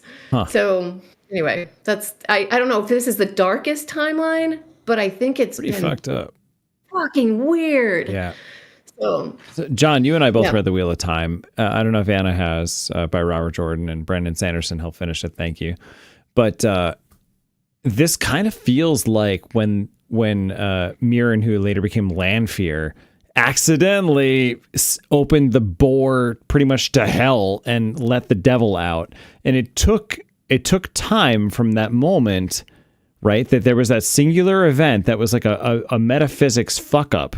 Right? When science dug a little too deep in the Age of Legends, when everything was great. And within what was like 50 or 100 years is when society had deteriorated and collapsed to become the War of the Shadow and all things went to hell. So are we headed towards that path? Like, is this a Wheel of Time allegory? And did Robert Jordan predict this way back when he was formulating this story in the 80s and early 90s? I really Okay. wanna read. I need to So read that. there We're are in the so many cool theories around this. Okay, Anna, everyone, is it the Bernstein Bears or the Bernstein Bears? Oh yeah, And this is a real thing. We There talk are about different this. spellings. Yep. Is it the one Mandela is it? effect? What is that called? It's called the Mandela Okay. effect. Mandela effect. So I also thought Mandela died so I'm a child of the 70s. I thought he died years ago. So there is that. I am of, yes, he died many years ago in a prison. So yeah, knowing that that's currently not true is a little strange. I have seen books where it's spelled differently. It's Berenstain, it's Fruit of the Loom, it's Fruit Loops with the double O's. With So Fruit Loops yeah, with the right. double O's. What is time? Because I have both memories. I definitely do. Fruit of the Loom has a cornucopia where so Right. There was the cornucopia debate with that. It's so weird. yeah. Mark, what do you got So with many this? Mark is also he's like Mark's like, you guys are fucking crazy. Mark's like, nope, I'm out. We're all connected by sports. We're still all connected by Conspiracy sports and theorists. music. Right. We have sports. So Anna, you said that you had a bright light of hope that could save us. Are you able to save us now? Oh, out of this? Yes. Well, No. Yeah. We're so Out of us being in the darkest time. Is there Well, some kind of this- 90s blockbuster movie plot that's going to save us that you're the only one that can do it? Well, yes, actually, isn't it Back to the Future? Well, that's 80s, but yes. One of my favorite movies of yeah, all time. Child of the 80s. Yes. It's Back to the Future. So my bright spot is that we're all still trying to connect with each other. And like you're connecting through sports. We're connecting through the fact that we might think that this is, the darkest times. It's when it's going to really be the darkest times is when we stop connecting with each other and we stop doing this. We stop having these podcasts, stop having, stop all the connecting that we're trying to do and trying to learn about each other. If we're still doing that, we're not in the darkest times. We're not. True. So we could be heading toward that doomsday. We might be headed that way, yeah. It As could much be, as but we we can have our stop heads it. down on our phones now. Okay, guys, I We can got stop it. So what we're saying now is that through the power of love and tribal bonding of sports, we have to create a time machine to go back to before CERN fucked up the world and Back to destroy the future. CERN before it Does destroys it have to our be a timeline. DeLorean? Yes. Has to Wait, be a fuck Of yes, course I'm DeLorean. it in. does. I'm in. DeLorean I'm on board. enthusiasts. You can only I fit got two my people in the helmet. DeLorean. There's that all we one need. there's that one random company that makes like turbo kits for them, so we could even get to 88 miles an hour a lot easier now. I'm down with this. And I'm a really good driver. I feel like we got this figured out, guys. We're gonna Wait, save the world. I'm confused. How did the Berenstain Bears and Fruit Loops come into this? I don't know, So but you there you are heard it first. collective memories and photos of the Fruit Loops being spelled differently. Bernstein and Bernstein Bears being spelled Yeah, differently. Bernstein and These are Berenstein, things- yes. How are Fruit Loops spelled differently? I mean, it's with the two O's. Well, no, it's the two O's, but there's also the cornucopia thing Anna brought up.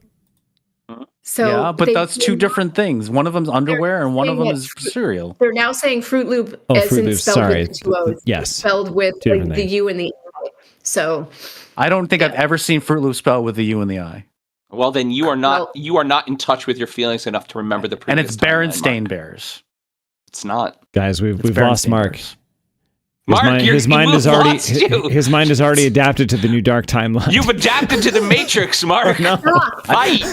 Fight.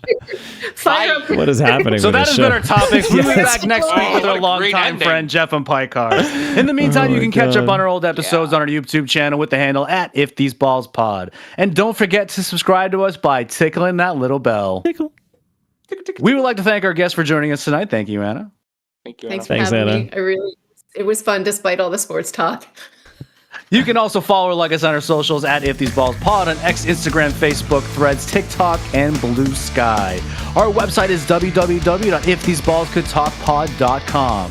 This is Mark Pesci, and from my partner John Campagna and producer Pete Steffen, that's what we feel they would say if these balls could talk. And as they do, they always talk. Save us, Caleb Brunson. You're our only hope. Let's go back in time and destroy CERN. If these balls